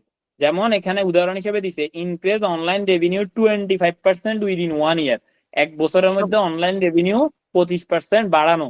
এটা হচ্ছে তাদের অবজেক্টিভস। আর আমি যদি বলি কোন অবজেক্টিভস, কোয়ান্টিফাইং অবজেক্টিভস। শেষ। ক্লিয়ার? ক্লিয়ার। ওকে, এবার দেখেন এক্সাম্পলস অফ অবজেক্টিভস তারা দিছে, এগুলো আপনারা চাইলে পড়তে পারেন, না চাইলে আমি জাস্ট একটা সামারি বলতেছি। কর্পোরেট অবজেক্টিভ ওপেন, ওপেন মানে হচ্ছে কি যেটা সকলের কাছে জানাইতে পারবেন। আর কর্পোরেট অবজেক্টিভ ক্লোজড, এটা মানে হচ্ছে আপনার প্রতিষ্ঠানের ভিতরে যারা আছে তাদের জন্য, এটা তাদের ভিতরের টার্গেট, বাইরে জানানো এটা আপনার দরকার নাই। আবার বিজনেস ইউনিট অবজেক্টিভ ওপেন মানে যেটা সকলের জন্য উন্মুক্ত থাকবে, সবাই জানবে। আর বিজনেস ইউনিট অবজেক্টিভ ক্লোজড যেটা হচ্ছে আপনার ভিতরে, প্রতিষ্ঠানের ভিতরে যারা কর্মরত আছে তারা এটাকে জানবে। ক্লিয়ার? শেষ। এবার চলে আসেন, দেখেন এখানে তারা একটা উদাহরণ দিছে, কেমন? যদি ইন্টারেক্টিভ ধরতে গেলে অনেক সময় লাগবে, তাও একটু জাস্ট ভাই হালকার এই যে উপরে একটু এটা আলোচনা ধরতেছি। করে দেন। হ্যাঁ করে দেন। হ্যাঁ, এই তো হালকার উপরে একটা ধরতেছি। দেখেন এখানে বলছে যে একটা ফার্মের কথা বলছে যারা কিনা গলফ ক্লাব দিবে। ঠিক আছে, আপনি একবার পড়ে দেখলেই বুঝবেন, যারা কিনা গলফ ক্লাব দিবে। এখন এই যে গলফ ক্লাব দিবে, তো এটা সংক্রান্ত তাদের জানতে চাইছে যে কি মিশন স্টেটমেন্ট জানতে চাইছে, আর হচ্ছে পসিবল কি অবজেক্টিভ কি কি হইতে পারে এটা জানতে চাইছে। তো পসিবল কি অবজেক্টিভ বলবেন আপনি এই 5টা আলোকে, আপনি বলবেন আর কি যে এটা স্পেসিফিক রাখবে যে তারা চায় ভালো মানের সার্ভিস দিতে, মিজারেবল তারা চায় এত সময়ের মধ্যে এত লাখ টাকা ইনকাম করতে, অ্যাচিভেবল তারা যে জিনিসটা চাইতেছে এটা তারা পারবে, রিলেভেন্ট তারা চাইতেছে অন্যান্যদের থেকে তাদেরকে ইউনিক রাখতে, টাইম বাউন্ড একটা নির্দিষ্ট সময় দিচ্ছে ওই সময়ের মধ্যে তারা করতে যাচ্ছে। মিজারেবলের মধ্যে এটাও আসতে পারে যে তারা তাদের রেভিনিউকে অন্যান্যদের থেকে এগিয়ে রাখতে চাইতেছে। এগুলো আপনি এখানে উদাহরণ হিসেবে দিতে পারেন, এটা একবার জাস্ট পড়লেই বুঝিয়ে যাবেন। ঠিক আছে? আর মিশন স্টেটমেন্ট কি হইতে পারে? মিশন স্টেটমেন্ট হইতে পারে যারা এই প্রতিষ্ঠানে মানে এটা হচ্ছে মূলত একটা গলফ ক্লাব রিলেটেড ছিল। ঠিক আছে, আপনি একবার পড়ে দেখলেই বুঝবেন। তো একটা গলফ ক্লাব বানানো, তো গলফ ক্লাব খেলে কারা? গলফ কি গরিবের খেলা না বড় লোকের খেলা, আগে এটা বলেন। বড় লোকের খেলা। বড় লোকের খেলা ভাই, আমাদের খেলা এগুলা না। ঠিক আছে, তো এখন এক্ষেত্রে বড় লোকের খেলা, কারণ বড় লোকের খেলার মধ্যে তারা কি বেশি কোন জিনিসটাতে চায়? যদি এখানে উত্তরের মধ্যে মোটামুটি চিপ রেটের কথা বলা ছিল, কিন্তু এখানে আবার প্রিমিয়ামও বলা ছিল, তো আপনি মূলত হচ্ছে এখানে প্রিমিয়াম দেয়া, কারণ এটা খেলেই বড় লোকে। সো আপনি যাদের টাকা পয়সা কম তারা এগুলো খেলতে যায় না। তো তার মানে এখানে প্রিমিয়াম সার্ভিস দেয়া এবং আপনার মেন্টাল স্যাটিসফ্যাকশন দেয়া, এরা এদের মতো লিখছে। আপনি এটা লিখতে পারেন, এই যে আপনি খেলতে যান, কেন যান? আপনার মেন্টাল স্যাটিসফ্যাকশনের জন্য না? আমরা ছোটবেলায় কত ক্রিকেট খেলছি, ফুটবল খেলছি, কেউ কুতকুত খেলছি, কেউ দাবা খেলছি, কেউ লুডো খেলছি, কেন খেলছি? বিনোদনের জন্য, তাই না? হ্যাঁ, রিফ্রেশমেন্টের জন্য। তাহলে আপনি এখানে লিখতে পারেন যে to ensure premium service and মানে meet the refreshment of stake holders. শেষ। Proper refreshment of stake holders, এটা হইতে পারে আপনার প্রতিষ্ঠানের মিশন। কি মিশন স্টেটমেন্ট। বুঝছেন? ওকে, ক্লিয়ার তো না? ক্লিয়ার ভাইয়া, আগান। ওকে, মাত্র একজনই ক্লিয়ার ভাই।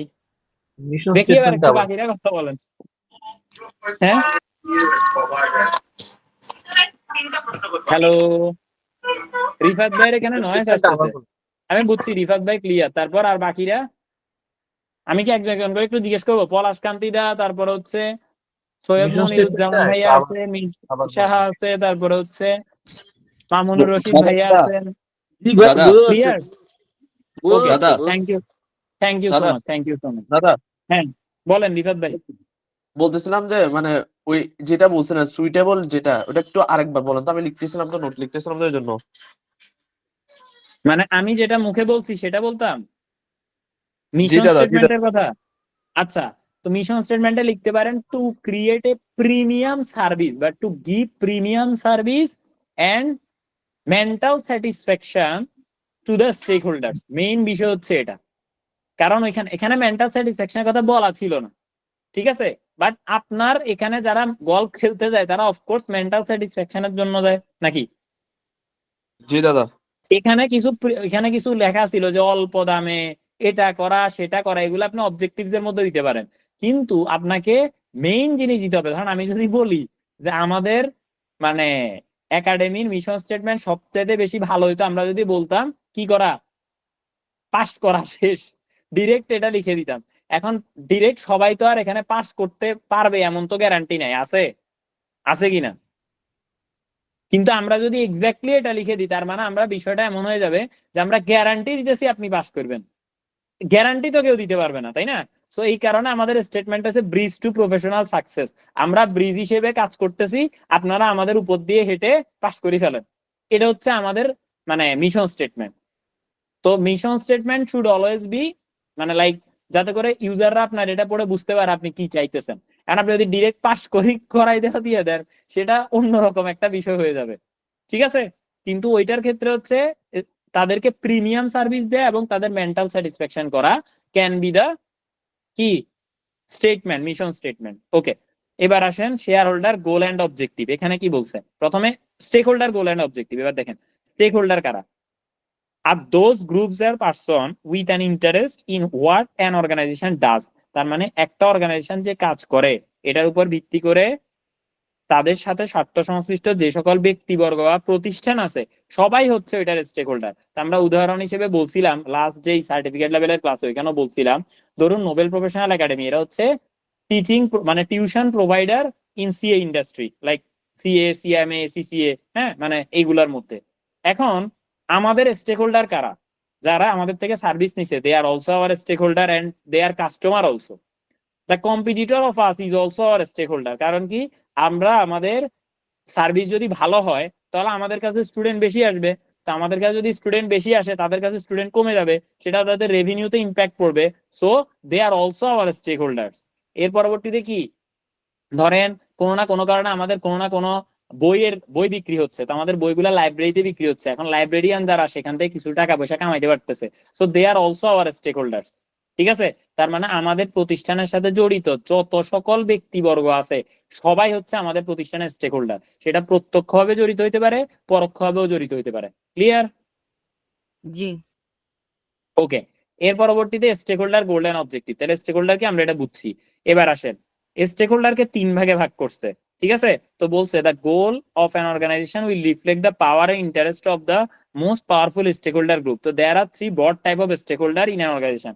একটা অর্গানাইজেশনের স্টেক হোল্ডারকে প্রথমত 3 ভাগে ভাগ করছে, একটা হচ্ছে ইন্টারনাল, একটা হচ্ছে কানেক্টেড, একটা হচ্ছে এক্সটার্নাল। তো আমরা যদি বলি আমাদের ইন্টারনাল স্টেক হোল্ডার কারা, ইন্টারনাল স্টেক হোল্ডার হচ্ছে আমি।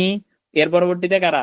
যারা আমাদের এখানে ক্লাস নিচ্ছে তারা সবাই হচ্ছে কি internal stake holder. Connected stake holder কারা? তারা হচ্ছে share holder, customer, supplier, financers. Like কি, ধরেন আমরা কারো হাতে আমাদের ওয়েবসাইট বানাই দিছি, they are our connected stake holder.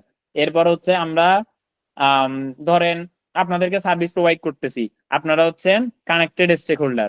তার পরবর্তীতে এই যে সকল বই দোকানদাররা আমাদের বই বিক্রি করতেছে, they are also our connected stake holder. ঠিক আছে? এর পরবর্তীতে ধরেন আমি যদি এবার আসেন এক্সটার্নাল স্টেক হোল্ডার, তারা কি? The community, government, pressure group, সবাই হচ্ছে এক্সটার্নাল স্টেক হোল্ডার। তাহলে আমাদের একাডেমির এক্সটার্নাল স্টেক হোল্ডারে কারা পড়তেছে? লাইক ধরেন সিএ কমিউনিটিতে যত লোকজন আছে, and ICAB also are our কি এক্সটার্নাল স্টেক হোল্ডার। ক্লিয়ার? জি ভাই। ওকে, এর পরবর্তীতে হচ্ছে ইন্টারেস্ট অফ স্টেক হোল্ডার। তো এখানে আসেন স্টেক হোল্ডার ম্যাপিং এর কথা একটু পরে আসবে। তো the interest or expectation of stake holder may be in conflict. কারণ স্টেক হোল্ডারদের মধ্যেও কনফ্লিক্ট লাগিয়ে যেতে পারে। ফর এক্সাম্পল আমি যদি বলি কানেক্টেড স্টেক হোল্ডাররা আপনারা ধরেন এখানে আছেন 15 জন, কেমন? এখন আমি আপনাদেরকে জিজ্ঞেস করলাম, আমি নিজে কোনো সিদ্ধান্ত না দিয়ে আপনাদেরকে জিজ্ঞেস করলাম যে ভাই আপনারা কি চান বলেন তো। এখন কেউ বললো দাদা শীট পড়ান, কেউ বললো দাদা বই পড়ান, কেউ বললো দাদা কিচ্ছু পড়ায়েন না, আপনি গল্প করেন। আচ্ছা আমার কথা কি শোনা যায়? হ্যালো হ্যালো হ্যালো, আমার ল্যাপটপে হঠাৎ করে স্ক্রিন অফ হয়ে গেছে। হ্যাঁ, শোনা যাচ্ছে, শোনা ক্লিয়ার। হ্যাঁ ওকে, এখন কেউ বললো যে দাদা আপনি এইটা করেন, এভাবে করিয়েন না, আপনি একটু গল্প করেন। কেউ বললো যে না দাদা গল্প করি পড়ায়েন না, একটু গানে গানে পড়ান। ইন্টারনাল স্টেক হোল্ডার ডিং ডিং ডিং ডিং ডিং। এখন ধরেন আপনাদের এক একজনের এক একটা ভাজি যেতে পারে না, পারে কিনা? তাইলে কনফ্লিক্ট 2 ধরনের হইতে পারে। একটা হচ্ছে কনফ্লিক্ট বিটুইন গ্রুপ, মানে নিজেদের মধ্যে, মানে ইন্টারনাল স্টেক হোল্ডারের মধ্যে ইন্টারনাল স্টেক হোল্ডারের কনফ্লিক্ট হয়ে গেছে, বুঝছেন? জি জি। তার মানে কি ধরেন কনফ্লিক্ট এমপ্লয়ি বিটুইন গ্রুপ, মধ্যে শুরু হয়ে গেছে। হ্যাঁ মানে নিজেদের মধ্যে ফিকশন। তাইলে এবার হইলো কি, মানে কি না কেন হতে পারে কনফ্লিক্টের দিক থেকে ফিকশন, একজন এটা চাইতেছে আরেকজন এটা চাইতেছে। Working environment is very good, কিন্তু ওদিকে একজন আরেকজনের মেরে ফেলায়। না না এখন শেষ আমি বলতেছি তো, দেখেন তাহলে কনফ্লিক্ট মে অ্যারাইজ বিটুইন গ্রুপস, আর একটা হচ্ছে উইদিন গ্রুপস। তাহলে বিটুইন গ্রুপ মানে কি? বিটুইন গ্রুপ মানে হচ্ছে 2 গ্রুপের মধ্যে, মানে এটা লাগলে সেটা হচ্ছে বিটুইন গ্রুপ মানে ধরেন ইন্টারনাল স্টেক হোল্ডারের সাথে কানেক্টেড স্টেক হোল্ডারের ফিকশন হয়ে গেছে। ইন্টারনাল স্টেক হোল্ডার চাইতেছে একটা, আর ধরেন আমি বলি কানেক্টেড স্টেক হোল্ডার হচ্ছে আপনারা, ধরেন কেমন কানেক্টেড স্টেক হোল্ডার আপনারা কি চাইতেছেন আমরা যাতে দ্রুত পাস করি।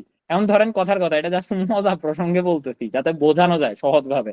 তো ধরেন আপনাদেরকে বলা হয়েছে যে পরীক্ষার আগের দিন রাতে আপনাদেরকে প্রশ্ন একদম পুরা সুন্দর মতো বুঝাই দেওয়া হবে, পরের দিন যাই শুধু লিখবেন, ঠিক আছে? তো এখন এটা যদি বলা হয় তাহলে আপনারা কি খুশি না? খুশি কিনা? মহা খুশি, এমন যদি মহা হতো। খুশি। আর ধরেন আইসিবি যদি বলে যে কি বলে পরীক্ষার আগের দিন রাতের বেলা প্রশ্ন বুঝাই দিব, পরের দিন প্রশ্ন মানে একদম পুরা ফাটাই দিয়ে আসবে, এটা কোন ধরনের জিনিস হলো? তো তাইলে ওনারা কি এটা চাইবে? বলেন, ওনারা কি এটা চাইবে? না। চাইবে না। হুম। তাইলে ওনাদের সাথে আপনাদের একটা কানেক্টিভ মানে কনফ্লিক্ট হয়ে গেল না? হইলো কিনা? হ্যাঁ, হয়ে গেল। তাইলে এটা হচ্ছে কি কনফ্লিক্ট বিটুইন গ্রুপ, মানে দুইটা আলাদা আলাদা গ্রুপের মধ্যে কনফ্লিক্ট হয়ে যাও। ওনারা চাইতেছে ধুম পাস না করুক, আপনারা চাইতেছেন মানে যা পড়তেছেন সব পুরা পাস করে ফেলেন, মানে পরীক্ষার আগের দিন রাতে টিপস এন্ড ট্রিক্স দেওয়া হবো, এটা দিয়ে পাস শেষ। তো তাহলে এটা হচ্ছে একটা বিষয়, কেমন? আবার এবার হচ্ছে কি এটা গেল কি বিটুইন গ্রুপ, মানে দুইটা আলাদা আলাদা গ্রুপের মধ্যে, হ্যাঁ। আর উইদিন গ্রুপ হচ্ছে কি এবার গ্রুপের ভিতরে যারা আছেন তাদের মধ্যে, ঠিক আছে? তো গ্রুপের ভিতরে যারা আছেন তারা কারা? এই যে এবার আপনারা মানে একজন চাইতেছেন গানে গানে পড়াই, তো একজন বলতেছেন কবিতা আবৃত্তি করতো, আর একজন বলতেছেন চিল করে দ্রুত পড়াই যেত শেষ, ঠিক আছে? এই হলো গিয়া মানে আমি বুঝাইতে পারছি তো না? একজন বলতেছে শীট দিয়ে পড়ান, একজন বলতেছে বইয়ে পড়ান। এই তো মানে যাই হোক, এখন এই হলো গিয়া মানে আমাদের কথা। তো তাইলে আমরা একবার একজন যদি একটা করি এবং আমরা যদি এটাতে যদি একজন এটাতে স্যাটিসফাইড একজন এরকম হয়, তাহলে সেক্ষেত্রে এটা হচ্ছে কনফ্লিক্ট উইদিন গ্রুপ। আর যদি আমাদের ওই যে বাইরের কোন একটা পার্টির সাথে আরেকটা মানে ওই স্টেক হোল্ডারের 3 পার্টি, তো ইন্টারনালের সাথে কানেক্টেড এর ক্ল্যাশ হয়ে যায়, কিংবা কানেক্টেড এর সাথে এক্সটার্নাল এর ক্ল্যাশ হয়ে যায়, কিংবা ইন্টারনালের সাথে এক্সটার্নাল এর ক্ল্যাশ হয়ে যায়, হ্যাঁ, ইন্টারেস্টের ক্ষেত্রে, তখন সেক্ষেত্রে এটা হচ্ছে কি বিটুইন গ্রুপ। শেষ? ক্লিয়ার তো না? এবার Clear. চলে আসেন, এবার এখানে দেখেন ইন্টারনাল স্টেক হোল্ডার, এখানে এগুলো আপনারা একবার দেখে নিয়েন, বক্সের এটা জাস্ট দেখে নিয়েন, মানে মোটামুটি যদি ওই রকম টাইপের প্রশ্ন আসার মনে কম, তাও জাস্ট দেখে নিয়েন। ওইটা হচ্ছে কি ইন্টারনাল স্টেক হোল্ডার কারা? ইন্টারেস্ট টু ডিফেন্ড, মানে তারা মূলত কোন জিনিসটা চায় আর তাদের দিক থেকে কি রিস্ক আপনার প্রতিষ্ঠানে আসতে পারে, ঠিক আছে? আবার একইভাবে কানেক্টেড স্টেক হোল্ডার কারা? আপনার প্রতিষ্ঠানে কানেক্টেড স্টেক হোল্ডার কারা হইতে পারে? তারা কি চায়, তাদের কোন জায়গায় ইন্টারেস্ট আছে, আর তাদের দিক থেকে কি রিস্ক আসতে পারে, ঠিক আছে? ক্লিয়ার? এরপর আবার এক্সটার্নালেরও সেম এভাবে দেওয়া আছে। শেষ? এবার চলে আসেন এখানে, দেখেন, ঠিক আছে। দা ওয়ে, আমি এখন চলে আসছি কোথায় 3.5 এ ডিপেন্ডেন্সির এখানে, কেমন? The way in which the relationship between company and the stakeholder is connected is a function of the parties' relative bargaining strength and the philosophy underlying each party's objectives. তার মানে আপনার প্রতিষ্ঠানের স্টেক হোল্ডারদের বার্গেনিং স্ট্রেংথ বেশি নাকি কম, এটা বোঝা যাবে নিচের এই চিত্রের মাধ্যমে, নিচের এই চিত্রের মাধ্যমে। এখন আমরা বলছি স্টেক হোল্ডারদের বার্গেনিং স্ট্রেংথ, তার মানে কি আমরা একটা কথা গত ক্লাসে বলছিলাম, বার্গেনিং স্ট্রেংথ স্টেক হোল্ডার বলতে কে? স্টেক হোল্ডার বলতে বোঝানো হচ্ছে ধরেন আপনার মানে আপনি তাহলে আপনার বাইরে যারা আছে তারা হচ্ছে স্টেক হোল্ডার, ঠিক কিনা? জি দাদা। ঠিক। তাইলে এখানে স্টেক হোল্ডার মানে কারা? ধরেন আমরা বলতে পারি এটা কাইন্ড অফ ওই যে আমরা যে পড়ছিলাম বার্গেনিং পাওয়ার অফ কি সাপ্লায়ার নাকি কাস্টমার, বলেন তো? সাপ্লায়ার। না এখানে bargaining power of customer type বোঝানো হয়েছে, কেমন? হ্যাঁ। এবার দেখেন আমরা এই যে গত ক্লাসে কিন্তু পড়ছিলাম, আচ্ছা, বা না পড়লো আমরা আবার দিয়ে দিব ভিডিও, সমস্যা নাই। দেখেন স্টেক হোল্ডার বার্গেনিং স্ট্রেংথ, তো এখানে বলছে উইক কখন বুঝবেন আর স্ট্রং কখন বুঝবেন। উইক হইছে কমান্ড ডিরেক্টেড বাই কোম্পানি, এবার কোম্পানি যদি নিজে সবকিছু ডিসাইড করে ডিরেক্ট করে তাহলে বুঝতে হবে যে স্টেক হোল্ডারদের বার্গেনিং হচ্ছে উইক, মানে তাদের পাওয়ার উইক, আপনার পাওয়ার বেশি, ঠিক আছে? আপনি ধরেন কোম্পানি। এরপর হচ্ছে consultation and consideration of stake holder view, একটা হচ্ছে পুরোপুরি নিজে দিবেন, আরেকটা হচ্ছে এবার আপনি একটু স্টেক হোল্ডারদের ভিউটাকে একটু কনসিডার করবেন বা তাদের সাথে একটু আলাপ আলোচনা করবেন, তাহলে বুঝতে হবে যে কি হালকা একটু স্টেক হোল্ডারদের দিকে স্ট্রং হইতেছে। এবার হচ্ছে নেগোসিয়েশন, আমি যদি একটা উদাহরণ দিয়ে বলি, ধরেন আমাদের প্রতিষ্ঠান হচ্ছে নোবেল প্রফেশনাল একাডেমি, কেমন? আর আপনারা হচ্ছেন ধরেন বার্গেনিং পাওয়ার অফ কাস্টমারের জায়গায় আছেন, ঠিক আছে? এখন আমি যদি বলি comment directed by the company, মানে আমি বলছি মানে একটা কথার কথা, এগুলো উদাহরণ দেওয়ার জন্য বলতেছি, মাথায় ভালো করে ঢুকবে কিন্তু, ঠিক আছে? এর উদাহরণ দিব নাকি দিব না আগে এটা বলেন। না ঠিক আছে, দিলে এটা খুব ওইভাবে করে। দেন আচ্ছা ওকে, বাকিরা একটু দেখি কথাবার্তা বলেন তো, দিব নাকি কর্পোরেট উদাহরণ দিতাম, এটা বলেন, যেটা দেন। বলবেন এটা দিব। কর্পোরেট। হ্যালো, আমি যেটা দিচ্ছি সেটাও কর্পোরেট উদাহরণই বলতে গেলে, ঠিক আছে? দেখেন, ধরেন আমি বললাম যে আমাদের একাডেমির ক্লাস হবে রাতের 3টা বাজে শেষ, ঠিক আছে? এবং রাতের 3টা বাজে স্টুডেন্টরা এসে হাজির। তো তার মানে এখানে বোঝা যাচ্ছে কাদের, মানে স্টেক হোল্ডারদের বার্গেনিং স্ট্রেংথ কি উইক নাকি স্ট্রং বলেন তো? স্টেক হোল্ডাররা weak weak weak weak weak, হ্যাঁ। কারণ কি? কারণ তারা তারা বুঝতেছে যে রাতের 3টা বাজে এখানে মধু পাওয়া যাবে, তাহলে আমরা 3টা বাজে জয়েন করি, ঠিক কিনা? এবার ধরেন আমি রাতের 3টা বাজে দিব কি দিব না, এটা আমি নিজে ডিসাইড করি না, আপনাদেরকে জিজ্ঞেস করছি ভাই আপনারা কি বলেন, রাতের 3টা বাজে কি আমরা দিব? তখন আপনারা যদি বলেন, কেউ বলতেছেন না ভাই মনে হয় রাতের 3টা দিলে সমস্যা হয়ে যাবে, সকালবেলা অফিস আছে, ঠিক আছে? তো তার মানে এই যে এটা হচ্ছে কনসালটেশন বা consideration for stake holder view. এবার আমি আপনাদের দিক থেকে দেখতেছি, তার মানে আমি নিজে কোন একটা কিছু চাইলেই হয়ে যাবে বিষয়টা এমন না, আপনাদের উপর অনেক কিছু ডিপেন্ড করতেছে। এরপর হচ্ছে নেগোসিয়েশন। এবার নেগোসিয়েশন কি? এবার আপনারা বলতেছেন না ভাই, ধরেন এই যে কথার কথা, আমাদের কোর্স কি আগে ছিল 10,000 টাকা, এবার বলছে ভাই 10,000 টাকা তো অনেক বেশি, এটা কেমনে কি হইব? মানে আগের ব্যাচ গুলাতে 10,000 ছিল, আর এক এক মানে ভেঙে ভেঙে দিলে 10,000, আর একসাথে দিলে 8,000। এবার সেটা হয়ে গেছে ভেঙে ভেঙে দিলে 8,000, একসাথে দিলে 6,000। এই যে এই জিনিসটা কেন হয়েছে? নেগোসিয়েশনের কারণে হয়েছে না? তো তার মানে কাদের পাওয়ার বেশি হইলো? আপনাদের পাওয়ার বেশি, তাই না? এরপরে দেখেন participation and acceptance of stake holder view. এবার আমরা যদি রাতের 3টা বাজে দেই, তাহলে এই ক্ষেত্রে মানুষজন কি ঢুকবে নাকি ঢুকবে না, এটা আমরা ভাবতেছি। সো এটা যদি আমরা ভাবি বা আপনাদের কথার উপরে এটা ডিপেন্ড করে, তার মানে আপনাদের পাওয়ার বেশি, মানে stake holder bargaining strength strong. এরপরে কি? ডেমোক্রেটিক ভোটিং বা স্টেক হোল্ডার। এবার সবকিছু, এবার টাইম কয়টা হইব এটার আমি ডিসাইডই করি না, আমার কোনো সাজেশনই নেই। এবার হচ্ছে আপনাদেরকে জিজ্ঞেস করতেছি, দেখি বলেন তো ভাই কয়টা বাজে ক্লাস নিলে ভালো হয়? আপনারাই বলতেছেন, দেখি আপনাদের এতজনের মতে কয়টা বাজে ভালো হয় হাত তোলেন, অতজনের মতে কয়টা বাজে ভালো হয় হাত তোলেন। তার মানে এখানে কি ভোটিং এর মাধ্যমে আসছে না? এরপরে কি? কমান্ড বা ডিরেক্টেড বাই স্টেক হোল্ডার। এবার পুরাটাই হয়েছে আপনাদের ইচ্ছা, বলবেন যে ভাই আমি যদি রাতের 11টা বাজে বরাবর শুরু হয় তাইলেই পড়ুম, নাহলে পড়তাম না, শেষ। এটা আপনাদের দিক থেকে জানানো হয়েছে, তার মানে এখানে পুরোপুরি স্ট্রং আর আমাদের দিক থেকে পুরোপুরি উইক। বুঝছেন? আমি কি উদাহরণটা দিয়ে বুঝাতে পারছি? জি পারফেক্ট। ওকে, এবার চলে এটা হ্যাঁ এটা কোম্পানির পয়েন্ট অফ ভিউ থেকে না, এটা হচ্ছে স্টেক হোল্ডারের পয়েন্ট অফ ভিউ থেকে উইক উইক থেকে স্ট্রেংথে মুভ করছে এক্স্যাক্টলি, মানে হচ্ছে আপনার এটা ডিপেন্ড করতেছে মূলত স্টেক হোল্ডারদের উপর ভিত্তি করে, ঠিক আছে? মানে স্টেক হোল্ডার সাথে আপনার রিলেশনশিপ আপনি যদি নিজের ইচ্ছা মতো করতে পারেন, দ্যাট মিনস এটা হচ্ছে স্টেক হোল্ডারদের পজিশন হচ্ছে উইক। আর আপনি যদি স্টেক হোল্ডারদের কথায় উঠানামা করেন, এই যে দেখেন কমান্ড ডিরেক্টেড বাই কোম্পানি, মানে কোম্পানি নিজের কথা মতো রাতের 3টা ক্লাস হইব, এটা হচ্ছে স্টেক হোল্ডারদেরটা উইক, কোম্পানিরটা স্ট্রং। আর এখানে যদি বলা হয় এবার মানে যারা আছে ওনারা বলছে যে কি না, রাতের 11টা বাজে বরাবর ক্লাস হবে, এর 1 মিনিটও দেরি হবে না, তার মানে এটা হচ্ছে কি স্টেক হোল্ডারদের দিক থেকে স্ট্রং, কোম্পানির দিক থেকে উইক। তো বিষয়টা বেস করতেছে মূলত স্টেক হোল্ডারদের বিষয়টাকে মাথায় রেখে। বলেন ভাইয়া, কিছু একটা বলতে নিছিলেন মনিরুজ্জামান ভাই মোস্ট প্রবাবলি। দাদা, আমি একটা কথা একটু জানতে চাচ্ছিলাম যে আমাদের আহ, এই কোর্সটা কিভাবে ডিল করবেন, যেহেতু আসলে আমাদের 2 মাস আছে হ্যাঁ হ্যাঁ, ম্যাক্সিমাম। এই যে ধরেন এই চ্যাপ্টার তো শেষ আজকে, এই চ্যাপ্টার শেষ, আর প্রতিদিন 2টা করে চ্যাপ্টার শেষ হবে। প্রতিদিন কয়টা করে শেষ হবে?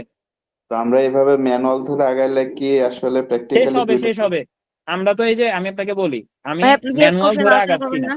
মানে আমি জাস্ট একটা কথা বলতেছি শুনেন। হ্যাঁ, প্রিভিয়াস কোশ্চেন আলোচনা করব।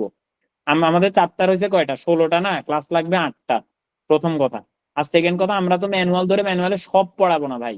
ওই শীটের কথা বলছি না আমি, শীটটাকে ম্যানুয়ালের কোন কোন জায়গায় আছে ওইটাকে পড়াবো, মানে যাতে করে, মানে ধরেন আপনার কথার কথা এখানে ধরেন আর কিছু নাই, ধরেন এই যে এগুলাকে আমি পড়াচ্ছি, এই যেগুলো বাদ না, ওগুলো তো বাদ। তো যেখানে মানে মেইন জায়গাগুলোতে আমরা ধরবো, ধরে আমাদের প্র্যাকটিসের জন্য ডিরেক্ট আমাদের প্রিভিয়াস ইয়ারের তো কোশ্চেন আছেই, তাই না? আমরা ওইখান থেকে গিয়ে প্র্যাকটিস করব। মানে এক কথা হচ্ছে কয়টা এই করা দরকার? জিনিসগুলাই। হ্যাঁ, কয়টা ইয়ার কোশ্চেন করা দরকার?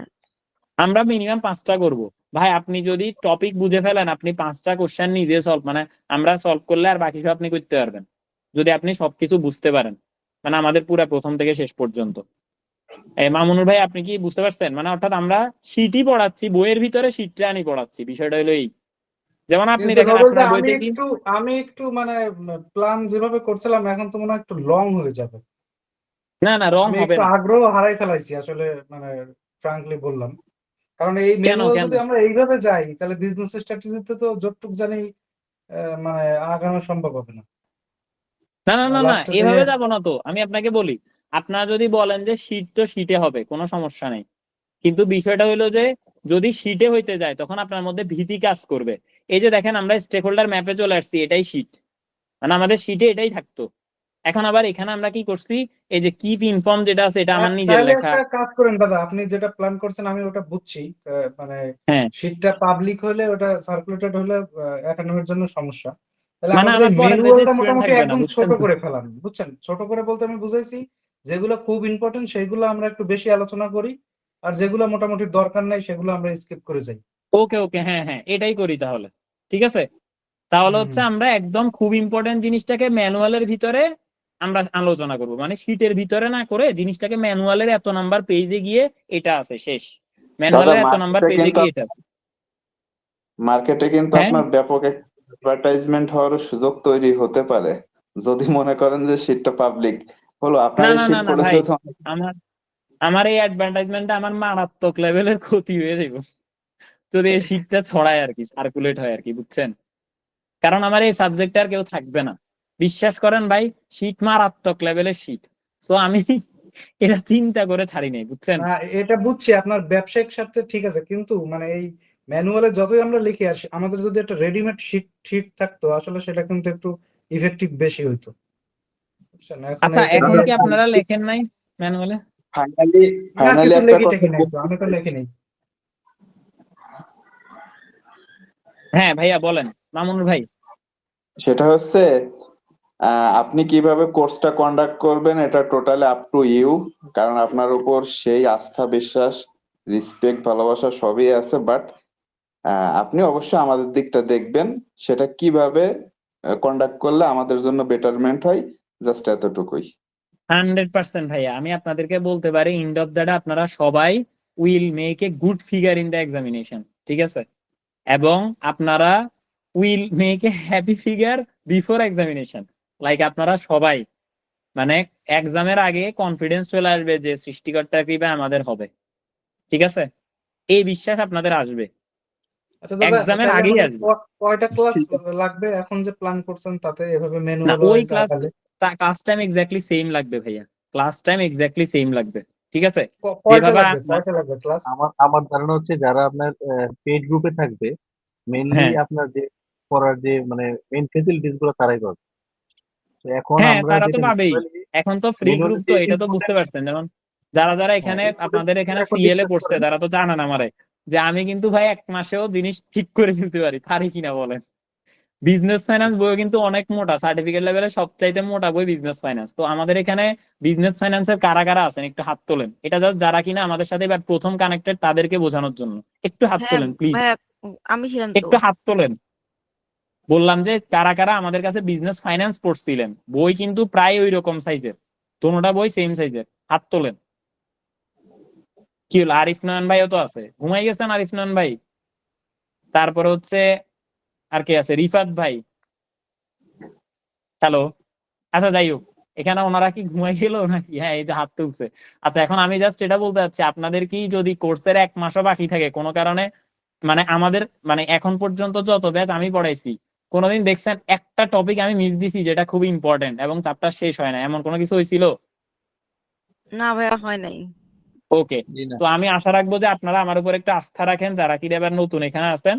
ভাইয়া আমি একটা কথা আপনাদেরকে শুধু কথা একটু বলি দিচ্ছি। যে মানে বলেন। যেরকম আসে কোশ্চেন বা প্রিভিয়াস কোশ্চেন গুলা আমাদেরকে একটু ভালো করে ডিসকাস করে এমফাসাইজ করে গুরুত্বপূর্ণ জায়গাগুলা একটু clear করে দেন। অবশ্যই অবশ্যই, এই যে এখন যে জায়গায় এসে দাঁড়ায় আছি এটাই পরীক্ষা আসবে, মনে করেন এটাই পরীক্ষা ওইটাই আসবে, দাদা, ঠিক আছে? দাদা আজকে আমরা একটু এমনি এক্সট্রা আলোচনা করি, সময় নেই একটু। সেটা হচ্ছে বিজনেস স্ট্র্যাটেজিতে যারা পাস করেছে বা আহ, মোটামুটি ভালো করতেছে দেখছি, তারা ওই সবাই বলে যে ম্যানুয়াল ওইভাবে থ্রু বাই থ্রু করাও ঝামেলা বা একটা ঝামেলা। হ্যাঁ এবং হ্যাঁ এইটা নিয়ে আমি তো পার্সোনালি এবার অডিটার এফআইআর দিচ্ছি, আমি তো এটা প্রথমে রাখতে চাইনি, পরে আপনি আনার পরে বা কিছু টিপস এর পরে অ্যাড হ্যাঁ হ্যাঁ করছি আর বলেন কি। বলেন হ্যাঁ হ্যাঁ তো সেক্ষেত্রে কোশ্চেন সম্পর্কেও আমাদের এরকম ধারণা নাই, থ্রু পড়ে গেলাম। হ্যাঁ, আমার পরিচিত এরকম বহুত মানুষ আছে, একেবারে হুম লাইন বাই লাইন পড়ে যায়, মানে ইসের এমসিকিউর আগে সিএল এ তারা একটা সাবজেক্ট পাস করতে পারে না, বুঝছেন? হুম এখন হুম এই কারণে আপনার কাছে দাবি থাকবে, যেহেতু শীটটা আপনি অ্যাভয়েড করতে চাচ্ছেন, মানে যে কোনো একটা স্ট্র্যাটেজির কারণে, তো এই ম্যানুয়ালটার ভিতরে একেবারে শীটের মতো, এবং কোশ্চেন অ্যানালাইসিসটা যেটা আপনি বলছিলেন যে 5টা করবেন, ওইটাও হুম একটু একদম আমাদের ভালোভাবে বুঝাই দিয়েন, যে যাতে আমরা মানে বুঝতে পারি যে এইটা আসলে এটা লিখতে হবে, এটা আসলে এটা লিখতে হবে। হ্যাঁ, হ্যাঁ এইটাই আর কি আপনার কাছে চাওয়া আর কি। থ্যাংক ইউ সো মাচ ভাই, আপনারা নিশ্চিন্তে থাকেন, আপনাদের রেসপন্সিবিলিটি মানে আমার রেসপন্সিবিলিটি। এবং এটা আমি বিশ্বাস রাখবো যে আপনারা সবাই এখান থেকে যে ফিডব্যাক পাইবেন end of the day pass করার পর এটা শেয়ার করবেন, ঠিক আছে?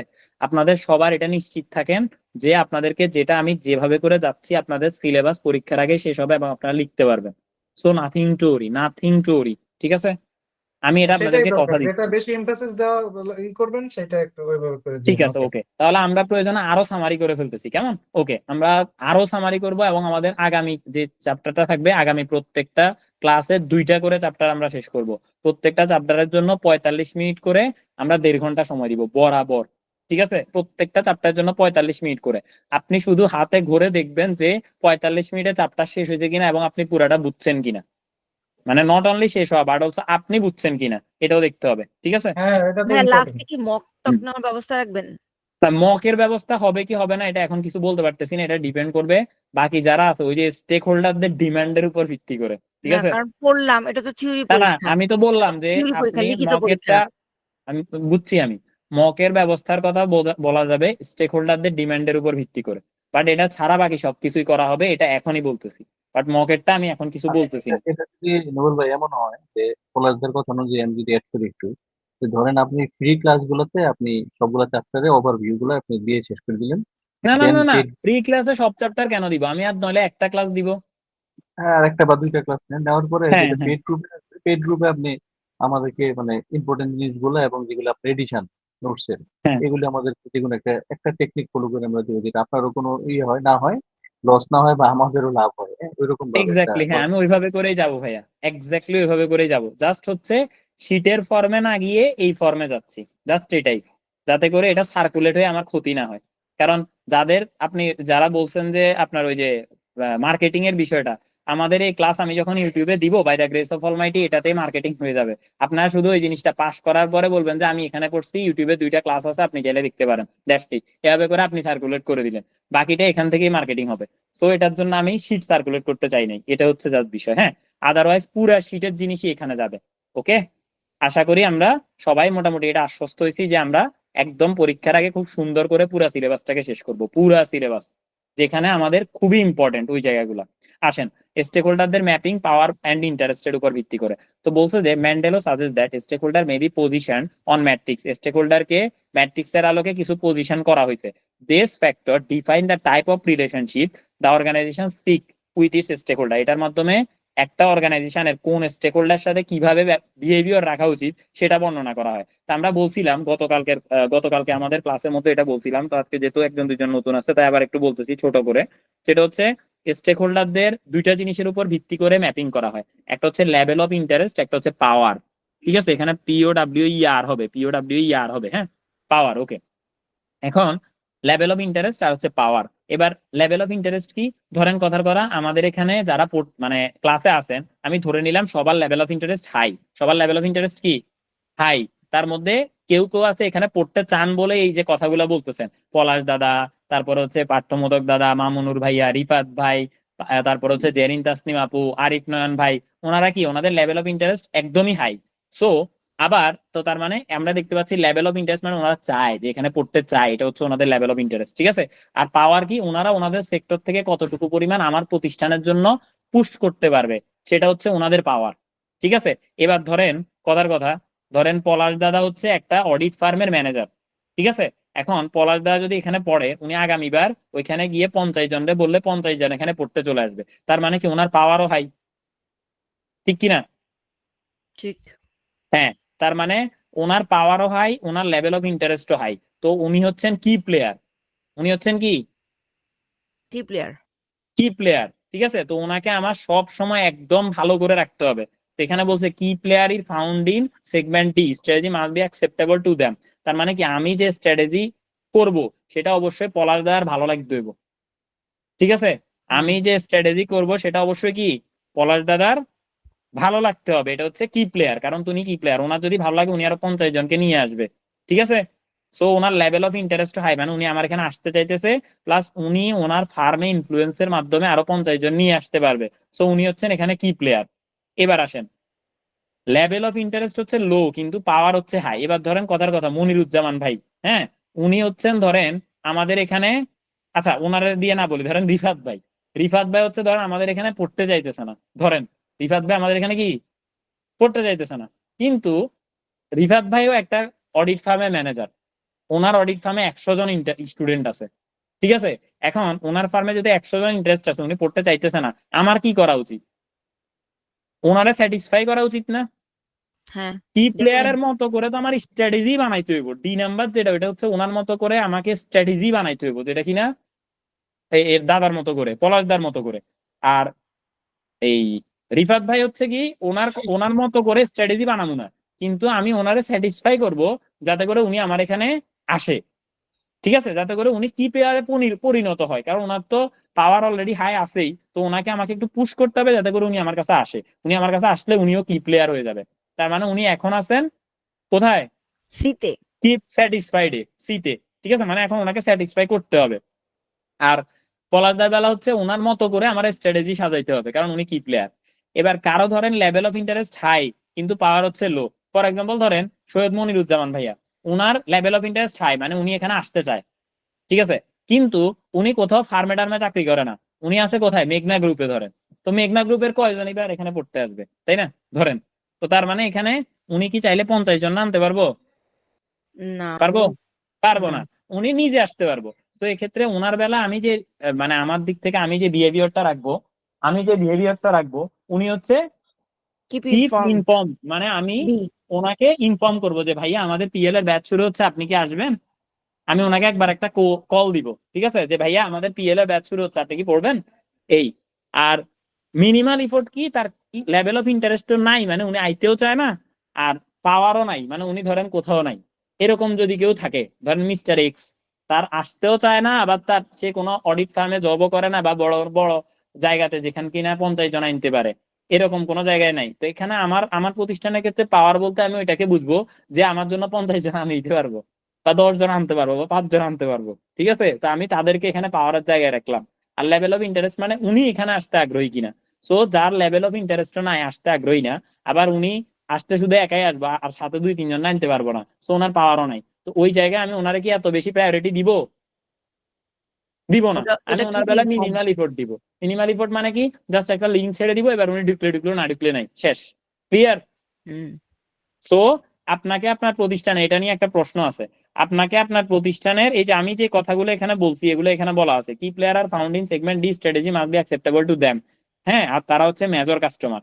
এবার stake holder in segment C must be treated with care, এবং তাদেরকে they are capable of moving to segment D, মানে তারা সেগমেন্ট ডি তে যাইতে পারে যদি তাদেরকে আমি স্যাটিসফাই করি।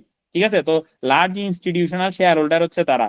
এরপরে stake holder in segment B do not have great ability to influence strategy, মানে উনি স্ট্র্যাটেজি ইনফ্লুয়েন্সের ক্ষেত্রে কিছু রাখতে পারবো না, but their view can be important influencing more powerful stake holder, they পরীক্ষার শুড বি খাতায় কি কিপড একদম, ইনফর্মড। পরীক্ষার খাতাটা কি একদম এরকম এই আমার বুকিশ ল্যাঙ্গুয়েজ দেখতে হবে, আমি আমার মতো না, ল্যাঙ্গুয়েজ? আপনি আপনার মতো করে লিখবেন, আপনি তো বুঝতে পারছেন। তবে এই 4টা শব্দ আপনাকে লিখতে হবে। একটা হচ্ছে কি পয়েন্ট গুলো যারা এই থাকতে যে হবে? লেভেল অফ ইন্টারেস্ট হচ্ছে কি প্লেয়ার, মানে তাদের মতো করে অ্যাকসেপ্টেবল হইতে হবে এই লাইনটা। আমি বলি পরীক্ষার জন্য কি লাইন কোনগুলা, strategy must be acceptable to them. ঠিক আছে, এটা কার বেলায়? কি প্লেয়ার? কি প্লেয়ার। এবার আসেন বুঝতে এখানে, পেরেছি, বুঝতে পেরেছি। এরপরে হচ্ছে কি স্যাটিসফাইড রাখতে হবে এদেরকে। ঠিক আছে, সেগমেন্ট সি তে যারা আছে, এরপরে এখানে যারা আছে তাদেরকে হচ্ছে কি ইনফর্ম রাখতে হবে। ঠিক আছে, মানে তাদেরকে জানাইবেন। আর মিনিমাল ইফোর্ট ইজ এক্সপেক্টেড, এটার বেলা হচ্ছে কি মিনিমাল ইফোর্ট দিবেন, মানে এই 4টা শব্দ আপনাকে পরীক্ষার খাতায় মেনশন করতে হবে, বাকিটা আপনি আপনার মতো করে, কিন্তু এই 4টা শব্দ মাস্ট। ঠিক আছে, এবার আসেন the stake holder mapping use to assess the significance of stake holder group. তাহলে এটা স্টেক হোল্ডার কেন অ্যাসেস করা হয়? এই তিনটা কারণে। ঠিক আছে, এই জাস্ট এই তিনটা কারণে, দ্যাটস ইট। মানে যাতে করে আপনি আপনার প্রতিষ্ঠানের সিদ্ধান্ত গ্রহণের ক্ষেত্রে, ইনফ্লুয়েন্সিয়াল ডিসিশন নেওয়ার ক্ষেত্রে আপনি তাদের সিদ্ধান্তটাকে কাজে লাগাইতে পারেন তাদের লেভেল অফ ইন্টারেস্ট আর পাওয়ারের উপর ভিত্তি করে, দ্যাটস ইট। এবার এখানে একটা উদাহরণ দিছে, এখানে 4টা কোম্পানির কথা বলছে। ঠিক আছে, 4টা কোম্পানির কাছ থেকে কত কামাই করে, পূর্বে কত কামাইছে, বর্তমানে কত কামাইতেছে, ভবিষ্যতে কত কামাইতে বলে মনে হয়, এগুলা দেওয়া আছে। এটার ভিত্তিতে আবার তার নিজের কতটুকু ক্ষমতা আছে, সে কি বড় কোম্পানি নাকি ছোট কোম্পানি, এগুলার ভিত্তিতে আপনাকে আইডেন্টিফাই করতে বলছে যে এই 4টা কোম্পানির কে কোন সেগমেন্টে পড়ছে, বুঝছেন? তো আপনাকে আমি এই উদাহরণটা দিয়ে আপাতত মানে আপনি তো বুঝতে পারছেন যে এখন হ্যাঁ। এটা পড়ে আপনাকে বুঝতে হবে যে এদের মধ্যে কার লেভেল অফ ইন্টারেস্ট বেশি, কার পাওয়ার বেশি, কার লেভেল অফ ইন্টারেস্ট কম, পাওয়ার বেশি, কিংবা কার পাওয়ার কম, লেভেল অফ ইন্টারেস্ট বেশি, এটা বুঝতে হবে, দ্যাটস ইট। তো এখন আপনি বুঝে এটা লিখে দিবেন যে এর যেহেতু টার্ন ওভার এত টাকা এই কোম্পানির থেকে আসে, সো এটার কি লেভেল অফ ইন্টারেস্ট বেশি, কারণ সে আমার রেগুলার কাস্টমার, তাই না? নাহলে তো তার থেকে এই জিনিসটা আইতো না। ঠিক আছে, আবার সেই কারণে কারোকে ইনফ্লুয়েন্স করতে পারতেছে, সো তার পাওয়ারও বেশি। ঠিক আছে, তো এইভাবে করে আপনাকে জাস্ট লিখে আসতে হবে, কেমন? জি ক্লিয়ার জি তো না? জি। ওকে, এবার চলে আসেন নট ফর প্রফিট অর্গানাইজেশন। তো নট ফর প্রফিট অর্গানাইজেশনের মধ্যে কারা আছে? Encompasses many different organization whose only similarity is that, তো এনপিএফ এর মধ্যে is that they do not seek to economic return of for their owner. তারা মূলত তাদের ওনারদের ইকোনমিক রিটার্ন চায় না। ঠিক আছে, তারা তাদের ওনারদের ইকোনমিক রিটার্ন কি চায় না, তারা চায় কি বেনিফিট। তারা কি চায়? বেনিফিট চায়। বেনিফিট। মানে বেনিফিট মানে জাস্ট এখানে আপনার এটা চায়, মানে তারা চায় যে যারা স্টেক হোল্ডার আছে তারা যেন বেনিফিটেড হয়, তাদের ইকোনমিক বেনিফিটের দরকার নেই। তাদের মেইন কথা হচ্ছে যে স্টেক হোল্ডার বা বেনিফিশিয়ারিদের যাতে কল্যাণ হয়। আর সেকেন্ডারি হচ্ছে তারা যেন ইকোনমিক চায় কিসের, কেন? যাতে করে তারা একদম লিকুইডেশনে চলে না যায়, তারা যেন সার্ভাইভ করতে পারে এটার জন্য। কিংবা তাদের যদি কোনো টাকা পয়সা সারপ্লাস থাকে, আমরা উপরে পড়ছিলাম না, সারপ্লাস থাকে, তাহলে ওই সারপ্লাসের টাকা দিয়ে যেন R&D বা রিসার্চ এন্ড ডেভেলপমেন্ট করা যায়, শেষ। তাহলে এর মধ্যে এগুলা পড়তেছে voluntary organization, charitable trust, government body, mutually own public benefit corporation, শেষ। ঠিক আছে, ঠিক আছে। তারপর এবার আসেন অবজেক্টিভস। এগুলা এত দরকার নাই, আমরা আরো কমাই ফেলি। দেখেন অবজেক্টিভস, অবজেক্টিভের মধ্যে হচ্ছে some possible objectives of not for profit organization, কেমন? তো এদের অবজেক্টিভ হইতে পারে এগুলা: সারপ্লাস ম্যাক্সিমাইজেশন, মানে কিছু টাকা বাড়তি থাকে, রেভিনিউ ম্যাক্সিমাইজেশন, ওয়েলথ বলে নাই কিন্তু, কি বলছে? Revenue Revenue। ম্যাক্সিমাইজেশন বলছে, ওয়েলথ ম্যাক্সিমাইজেশন বলে নাই।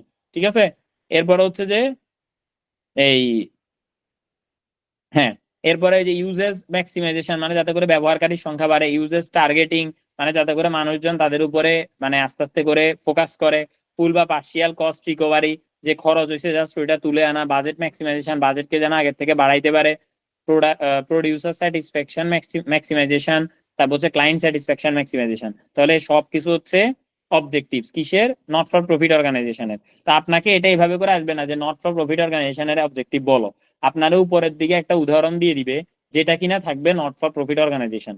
তো এটা আপনাকে বলতে হবে, ওইটার কিছু কার্যক্রম দিয়ে দিবে যে তারা মানুষের কল্যাণ করে, তারা এই করে, তারা সেই করে, তারা ওই করে, তারা টাকা পয়সা ইনকাম করতে চায় না।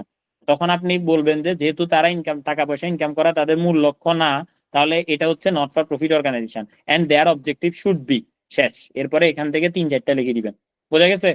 রেভিনিউ ম্যাক্সিমাইজেশনটা কিভাবে নট ফর আচ্ছা, প্রফিট অর্গানাইজেশন আমি বলতেছি, শুনেন।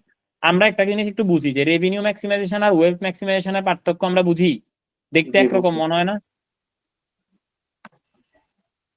হ্যালো, না, রেভিনিউ তো সেলস এর মাধ্যমে রেভিনিউ আসে। আচ্ছা, মানে তাইলে রেভিনিউ ম্যাক্সিমাইজেশন হয়েছে কিন্তু ওয়েলথ ম্যাক্সিমাইজেশন হয় নাই, এরকম একটা উদাহরণ দেন তো। ধরেন আপনি এমন একটা উদাহরণ দিবেন, রেভিনিউ হইলে ওয়েলথ হইব, এটা তো শিওর, কিন্তু রেভিনিউ হইলে ওয়েলথ হইতো না, এরকম একটা উদাহরণ দিয়ে বলতে পারবেন কেউ? এনজিও আচ্ছা, দের আমি বলে কাজগুলা, দিচ্ছি। এনজিও ICT-DSB আছে, এই যে এনজিও দের কাজগুলা, হ্যাঁ। না, আইসিবি, আচ্ছা আমি বলতেছি, শুনেন, এবার দেখেন। ICGDRB না বলেছি। হয়েছে শেষ, এবার আমি বলি, হয়েছে, আপনাদেরকে বলতে দিছি, এবার শুনেন। আমরা রেভিনিউ কোনটারে বলি?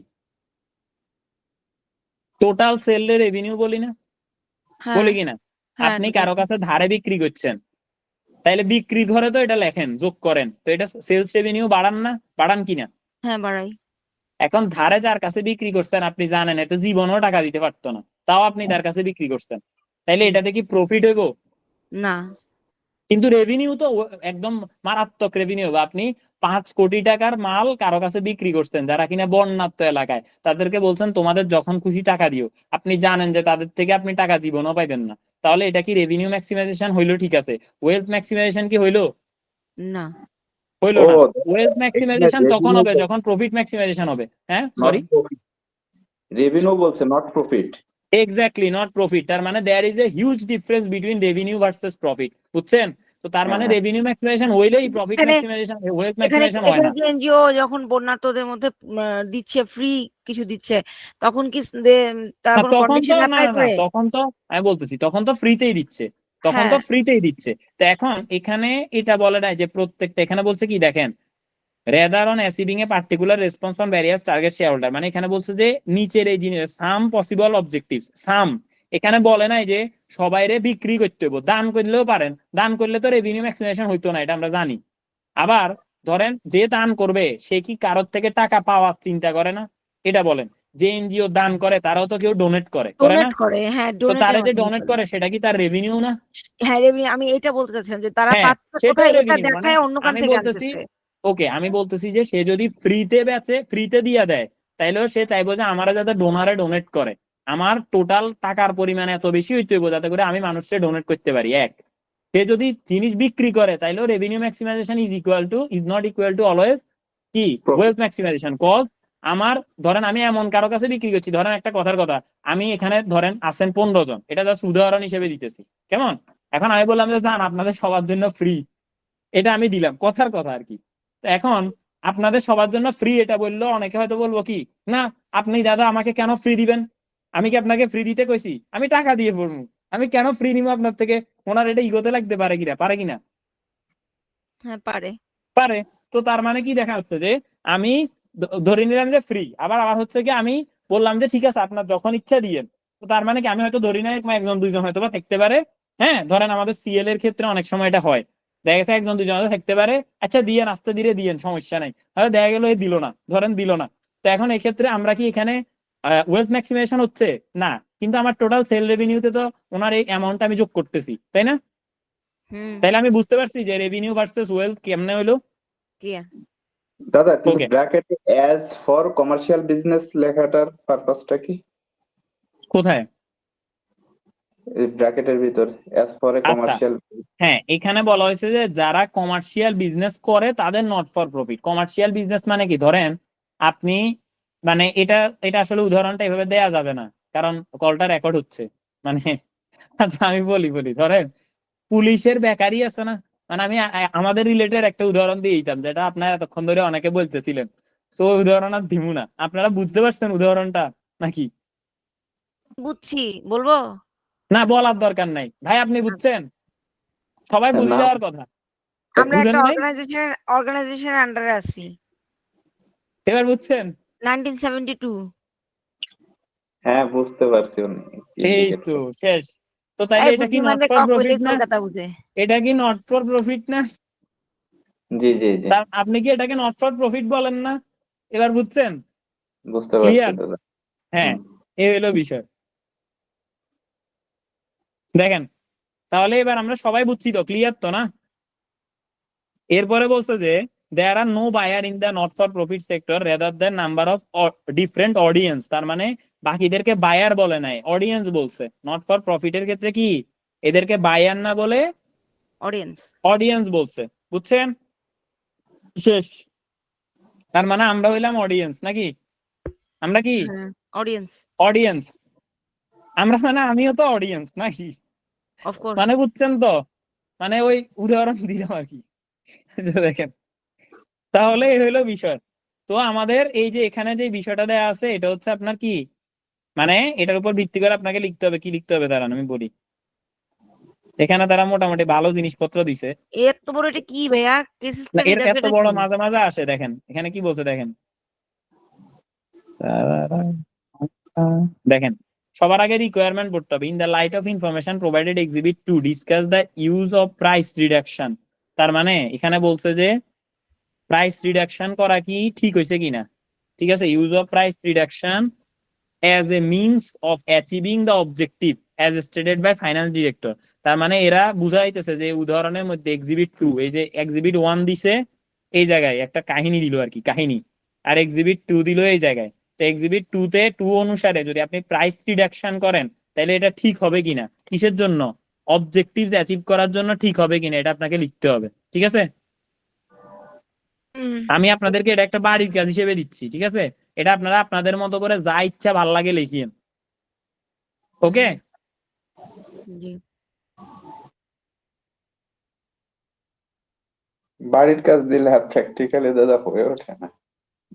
না না না না, কেন ভাই, আপনি আপনার একটা কথা ভাই, আমার একটা সত্য কথা শুনেন, আপনারা যারা এখানে অনেকে আছেন যাদের কিনা পরিপূর্ণ প্রিপারেশন হবে কিন্তু পরীক্ষার হলে ফুল অ্যান্সার করে আসতে পারবেন না, লিখে নেন। এ নোবেল শাহ এখানে একটা সিগনেচার মারি কথাটা বলছে, ঠিক আছে, যে এটা হবে না। কেন হবে না? কজ আপনি মানে আপনি না, মানে কজ মিস্টার এক্স ওয়াই দিয়ে বলি এই কথাগুলা, নেগেটিভ কথা আমি সবসময় এক্স ওয়াই ইউজ করি। তো মিস্টার এক্স হয়তোবা সেটা লিখে আসতে পারবে না কিন্তু সে জানে, বুঝছেন? তো এই জিনিসটা এখন থেকে ঠিক করতে হবে। তারপরে এই কথাটা আমি মানে আরো কয়েকজনকে বলবো, আমি পার্সোনালি কল দিয়েও বলবো যে ভাই আপনিও এটা করবেন। ঠিক আছে, তা আমি এখানে সবাইকে একবার এখানে বলে দিচ্ছি যে আপনারা এটা লিখবেন, যা ভাল লাগে লিখেন। ঠিক আছে, এটা নিয়ে আমরা জাস্ট পরের ক্লাসে প্রথম 4 থেকে 5 মিনিট ডিসকাস করবো। আর আজকে আপনাদেরকে জাস্ট রিকোয়েস্ট করতেছি, আমাদের সার্টিফিকেট লেভেলের ব্যাচ কিন্তু শেষ। ঠিক আছে, তো আমরা এই যে আজকের ক্লাসটা 10 মিনিট পরে শুরু করার প্রধান রিজন হচ্ছে মানুষজন ঠিক মতো ঢুকে নাই এই কারণে, আদারওয়াইজ আমরা 11টাই শুরু করতাম। ঠিক আছে, সো আমি আমি আপনাদেরকে কথা দিচ্ছি, যদি কোনো ধরনের দুর্যোগ না ঘটে বা কোনো অপ্রত্যাশিত দুর্ঘটনা না ঘটে, আমরা প্রত্যেকটা ক্লাস 11টা বাজেই স্টার্ট করব এবং 12টা 30-এই শেষ করব, এবং প্রত্যেকদিন 2টা করে চ্যাপ্টার শেষ করব। বোঝা গেছে? হ্যালো, ভাইয়া ভাইয়া হ্যাঁ আমি বলেন। নিজের পার্সোনাল কথা বলতাম, এখন বলবো না আচ্ছা, পরে আমি বলবো? এটা একটু শেষ করে দিই, এরপরে হ্যাঁ হ্যাঁ পার্সোনাল কথাটা বলি। হ্যাঁ, এবার দেখেন, এরপরে বলছে draft as a memorandum of the to the trustee of the theatre explaining the objective of the theatre. এটা পেজ এবার নাম্বার কত নির্ঘাত ভাই? এখানে কোনো, হ্যাঁ এটা পেজ নাম্বার 71 কত যেটা বারের কাজ দিলেন? এটার পেজ নাম্বার হচ্ছে আইসিবির বইয়ের 71 নাম্বার পেজ, ঠিক আইসিবির আছে, বইয়ের 71 নাম্বার পেজ। হ্যাঁ, নতুন ম্যানুয়াল। ঠিক আছে, পেয়েছি। আচ্ছা আচ্ছা, ওকে। এরপরে হচ্ছে যে ড্রাফটে, থ্যাংক ইউ সো মাচ ভাইয়া, আমার অন্তত এটা বিশ্বাস আছে পলাশ কান্তিরা এটা করবে। এবার বাকিদেরটা আমি এখনো জানি না। আর আমার এটাও বিশ্বাস আছে যে মামুনুর ভাইও করবো, যেহেতু আমি এখন ওনারে কথাটা বলছি। ভাই করবেন না আপনি? দাদা কি বলেন আমি আপনার ফোন দিছিলাম যে লটা করব, সামহাও লটা আপনি কন্ডাক্ট করতেছেন না। না না না পরে না না আমার না, আমি ল করার কথা বলি না, বাড়ির কাজটা করবেন বলতেছি। ও সরি সরি, হ্যাঁ না না, বাড়ির কাজ তো করবেনই, তাই না? এটাই বলতেছি। আপনি একটু আগে বললেন না যে এই কি যেন হ্যাঁ বলে, হ্যাঁ মানে বাড়ির কাজ তো আমার করা হয় না, এই কারণে এতগুলা কথা বললাম। তো এখন আশা করি তো করবেন। আর পলাশ কান্তি দাদা বাড়ির কাজ করবে এটা আমি বুঝি গেছি, কারণ উনি ডিরেক্ট পেজ নাম্বার জিজ্ঞেস করছে, that means he is very much interested to complete the homework. আচ্ছা, এবার হচ্ছে কি, draft A memorandum to the trustee of the theatre explaining the objective. এবার আপনি হচ্ছে একটা মেমোরেন্ডাম লিখতে হবে, কার কাছে? ট্রাস্টি বরাবর। কিসের বিষয়ে? Explaining the objectives of the theatre, মানে ওই থিয়েটারের অবজেক্টিভটা কি, as express by artistic director. তার মানে আর্টিস্টিক ডিরেক্টর এখানে নিশ্চয় কোনো একটা কথা বলছে।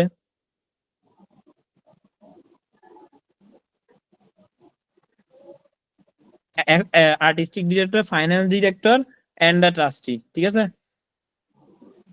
মানে তাদের মতে, মানে এখানে বোঝা যাচ্ছে, আমি কিন্তু উপরে পড়ি নাই এটার, হ্যাঁ, এখানে বোঝা যাচ্ছে যে artistic director, finance director, trustee এটা সম্পর্কে কিছু বলছে।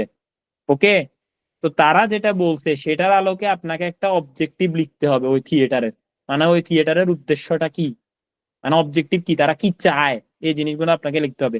You should comment of their compatibility and suggest a possible prioritism of this objective. এবার এখানে তারা যে জিনিসটা বলতেছে এগুলো কি কম্প্যাটিবল কিনা, লাইক আপনার প্রতিষ্ঠানের জন্য আসলেই, তারা তো তাদের মতো বলছে, আমি আপনাদেরকে বলতেছি এটা হবে, ওইটা হবে, সেটা হবে, ওইটা হবে, আপনি এটা হজম করতে পারবেন কিনা, এটা এবার আপনার মতো করে কম্প্যাটিবিলিটি দিবেন। এবং যদি পসিবল প্রায়োরিটিজম থাকে ওই অবজেক্টিভের মধ্যে, মানে ওই অবজেক্টিভ ধরেন 10টা অবজেক্টিভ আপনি লিখলেন, লিখে দেন এর মধ্যে কোনটা পসিবলই প্রায়োরিটি, মানে কোন জিনিসটাকে আগে রাখা দরকার, কোন জিনিসটাকে পরে রাখা দরকার, এটার একটা সিকোয়েন্স দিবেন। বুঝছেন? আমি কিন্তু এখানে দেখি নাই। এখন আমি যদি উত্তরে যাই দেখি তারা কি দিছে, তা উত্তর দেখিয়েন না, বাদ দেন। আমরা এটা নিজেরা করবো, তারপর উত্তর দেখবো। ঠিক আছে? আমি কি আমরা বুঝাইতে পারছি তারা কি বুঝাইছে? আপনি কিন্তু প্রথমে, আমি আরেকবার বলবো, আপনারা যতগুলা আগে হচ্ছে প্রথমত আমরা যেভাবে করে যাব ওইভাবে করে শেষ করবেন। ডেইলি 2 চ্যাপ্টার আমি যা যা বলছি এগুলা। আর আরেকটা কথা হচ্ছে, আমার জন্য আমি যেভাবে পড়তেছি এটা খুবই ভালো একটা জিনিস, কজ আমার পরবর্তী ব্যাচে কোনো প্যারাই হইব না। ঠিক আছে? কিন্তু আমি সিসি আকারে দিয়ে দিলে আমার মারাত্মক প্যারা হয়ে যাবো এক। আর সেকেন্ডলি হচ্ছে আপনাদের জন্য ভালো হইব আপনারা যদি হার্ড কপিতে পড়েন। ঠিক আছে? সো আপনারা চাইলে হার্ড কপি কিনে নিয়েন যদি দরকার হয়। ঠিক আছে? কারণ এটা কোনো বিষয়ই না। হার্ড কপি কত টাকা লাগবে, নাহলে 400 টাকা এরকম কিছু একটা হইব। মানে ওই যে নীল খাতের কপি নিয়ে নিবেন। ঠিক আছে?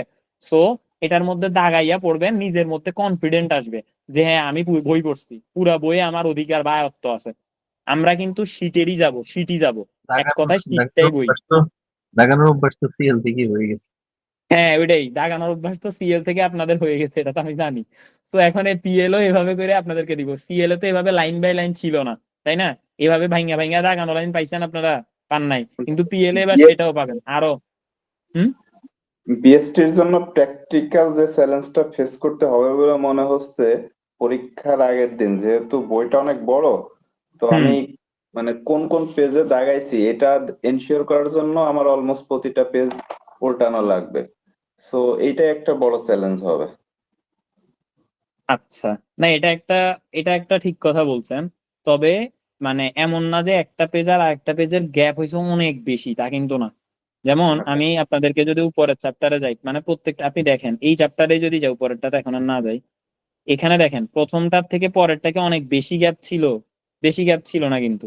আর যেহেতু আজকে আপনারা এটা বলছেন, আমরা আরো আরো কমিয়ে দিব। ঠিক আছে? যেমন আজকে যেটা বলছেন সেটা আলোকে আগামীকালকে যদি, যদি কালকে থেকে কোনগুলো হবে না, যদি আজকের ক্লাসটা আমি কালকে নিতাম কথার কথা, তাহলে কি কি বাদ দিতাম এটা বলি। আচ্ছা, কি কি বাদ দিতাম এটা না বলি, থাক, এটা তো অলরেডি পড়ানো হয়ে গেছে, এখন কি কি বাদ দিব এটা বলার দরকার নেই। ঠিক আছে? জি তো দাদা। যেটা আগামীতে হবে সেটাতে আমরা আরো সামারি করে ফেলবো, আরো লাইক আপনার পরীক্ষার আগে ধুমাইয়া শেষ হবে এবং একদিনে 2টা করে চ্যাপ্টার শেষ হবে। ঠিক আছে? সো নাথিং টু ওরি, জাস্ট যেটা আপনাদেরকে বাড়ির কাজ দেওয়া হয়েছে এটা করেন। ওকে, এবার আসেন আমাদের সাথে তাহলে এন্ড অফ দ্য ডে কারা কারা। জি। ম্যানুয়ালটা দাগানো শেষ হলে পরে আপনার যখন আপনি কোশ্চেন ব্যাংক ধরবেন, হ্যাঁ কোশ্চেন সলভ করার সময় আমরা ইচ্ছা করলে বইয়ের মধ্যে ট্যাগ লাগিয়ে দিতে পারি। হ্যাঁ, সেটাও পারবেন। আবার দেখা গেছে আমি তখন আপনাকে জিজ্ঞেস করলে, ধরেন আমি যদি আপনার শীট দিই, তাহলে আপনি শুধু বলতে পারবেন যে ভাইয়া এটা এই মডেল। ঠিক আছে? কিন্তু ধরেন আপনি যদি বই থেকে পড়েন, তখন এটা এই মডেল এবং ওই চ্যাপ্টারের এই জায়গায় আছে, এভাবে করে বলতে পারবেন। বুঝছেন? তার মানে আপনি আপনার সাথে যে আছে তাকে বুঝাইতে পারবেন যে আপনার পুরো বইয়ের দক্ষতা আছে, কিন্তু আলটিমেটলি আপনার মডেলেরই দক্ষতা আছে। কিন্তু সে, আপনি যাকে বলবেন সে বুঝবে যে আপনি পুরো বই ধরে ফেলছেন, যে এটা ওই ওই নাম্বার পেজের উপরে কোনায় ডাইন পাশে আসিল। আমি এভাবে করে বলি না যে পুরাতন বইয়ের কোনায় বাম পাশে, নিচে, উপরের কোনায়, পাশের কোনায়, এভাবে করে বলি না, আপনি এভাবে বলতে পারবেন। এটা হচ্ছে একটা বিষয়। তো আমরা তাহলে এন্ড অফ দ্য ডে কারা কারা থাকতেছি আমরা একটু হাত তুলি। হ্যালো। আর আগামী ক্লাস থেকে বরাবর 11টায় ঢুকবেন, বরাবর 11টায়। ঠিক আছে?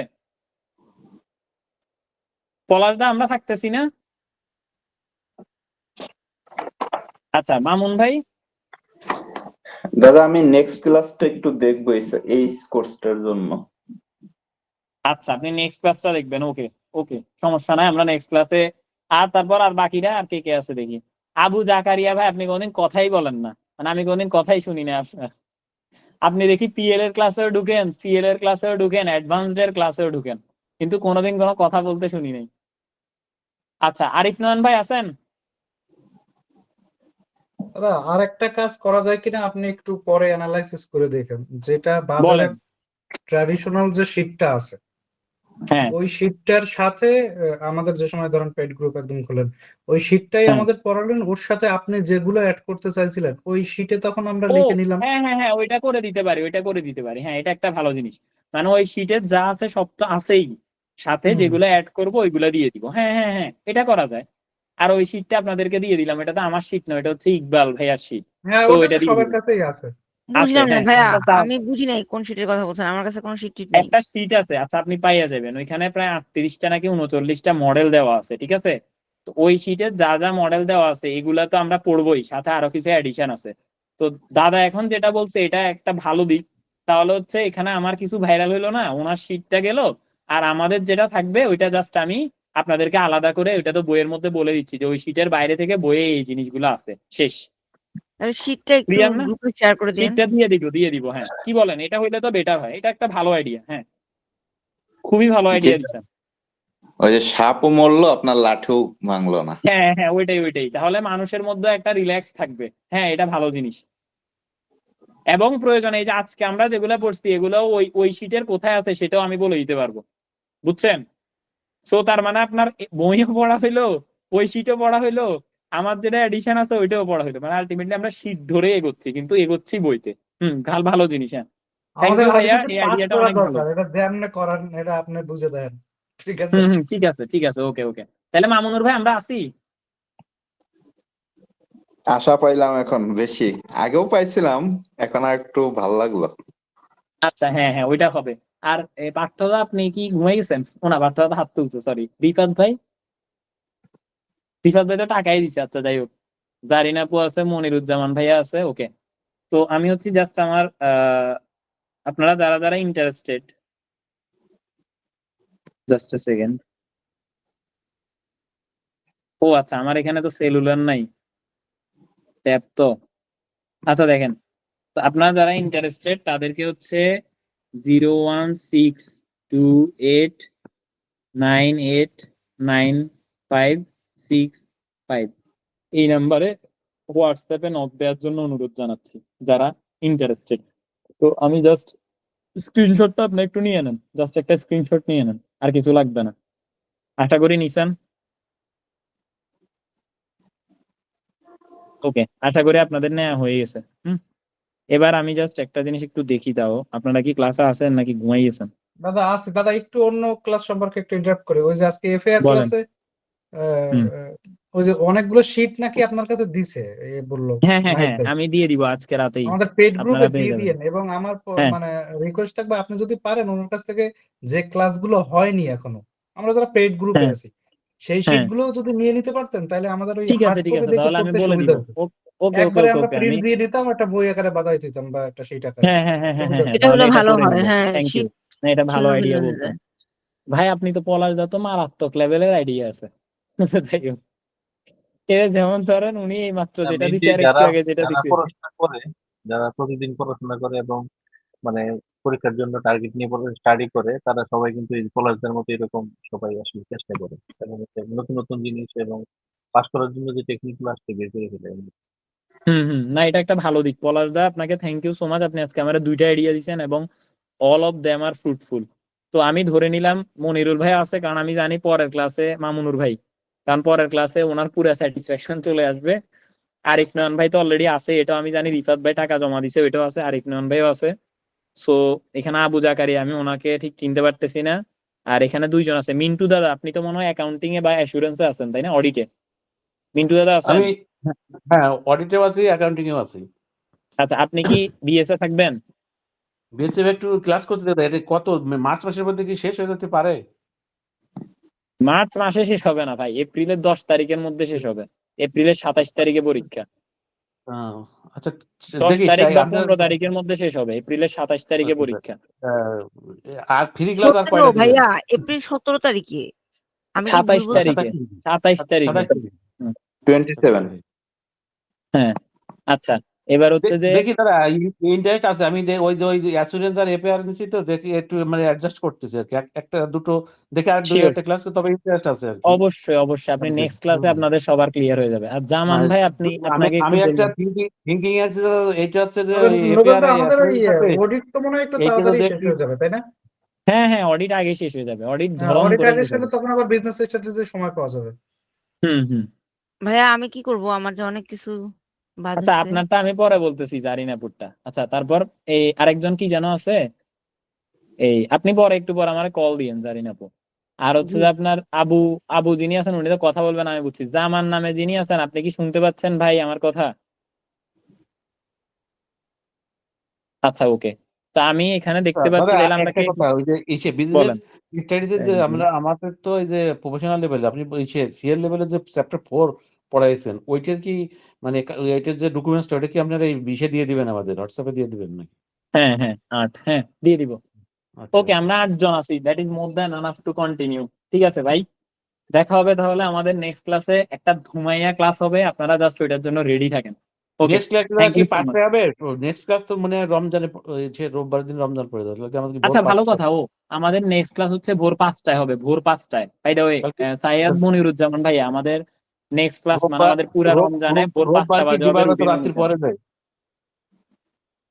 হ্যাঁ মানে হচ্ছে ভোর 5টায় হবে আর কি। ঠিক আছে, আর যদি ভোর 5টায় মানে হচ্ছে 1 তারিখ থেকে, মানে যেদিন থেকে রোজা শুরু ওই দিন যদি ক্লাস পড়ে, আমাদের নেক্সট ক্লাস কি বারে পড়ছে একটু যদি সানডে ইসে, হ্যাঁ রোববারেই ফার্স্ট রোজা। রোববারে ফার্স্ট রোজা, তার মানে হচ্ছে ফার্স্ট রোজা মানে ভোর 5টায়। ঠিক আছে, 5টা হচ্ছে রোববার বলতে দ্যাটস মিন সোমবারে 5টায়। না না রবিবার সকাল 5টায়, যেদিন যে বার পড়বে, মানে ধরেন আপনি ওইটা যাবে ও বার আচ্ছা অনুসারে, আচ্ছা আচ্ছা।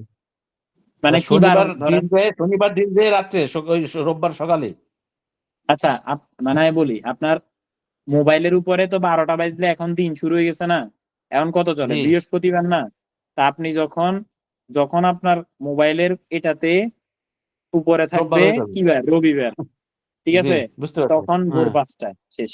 Clear clear. ঠিক আছে, ওকে এটা ঠিক হইলো আছে বিষয়।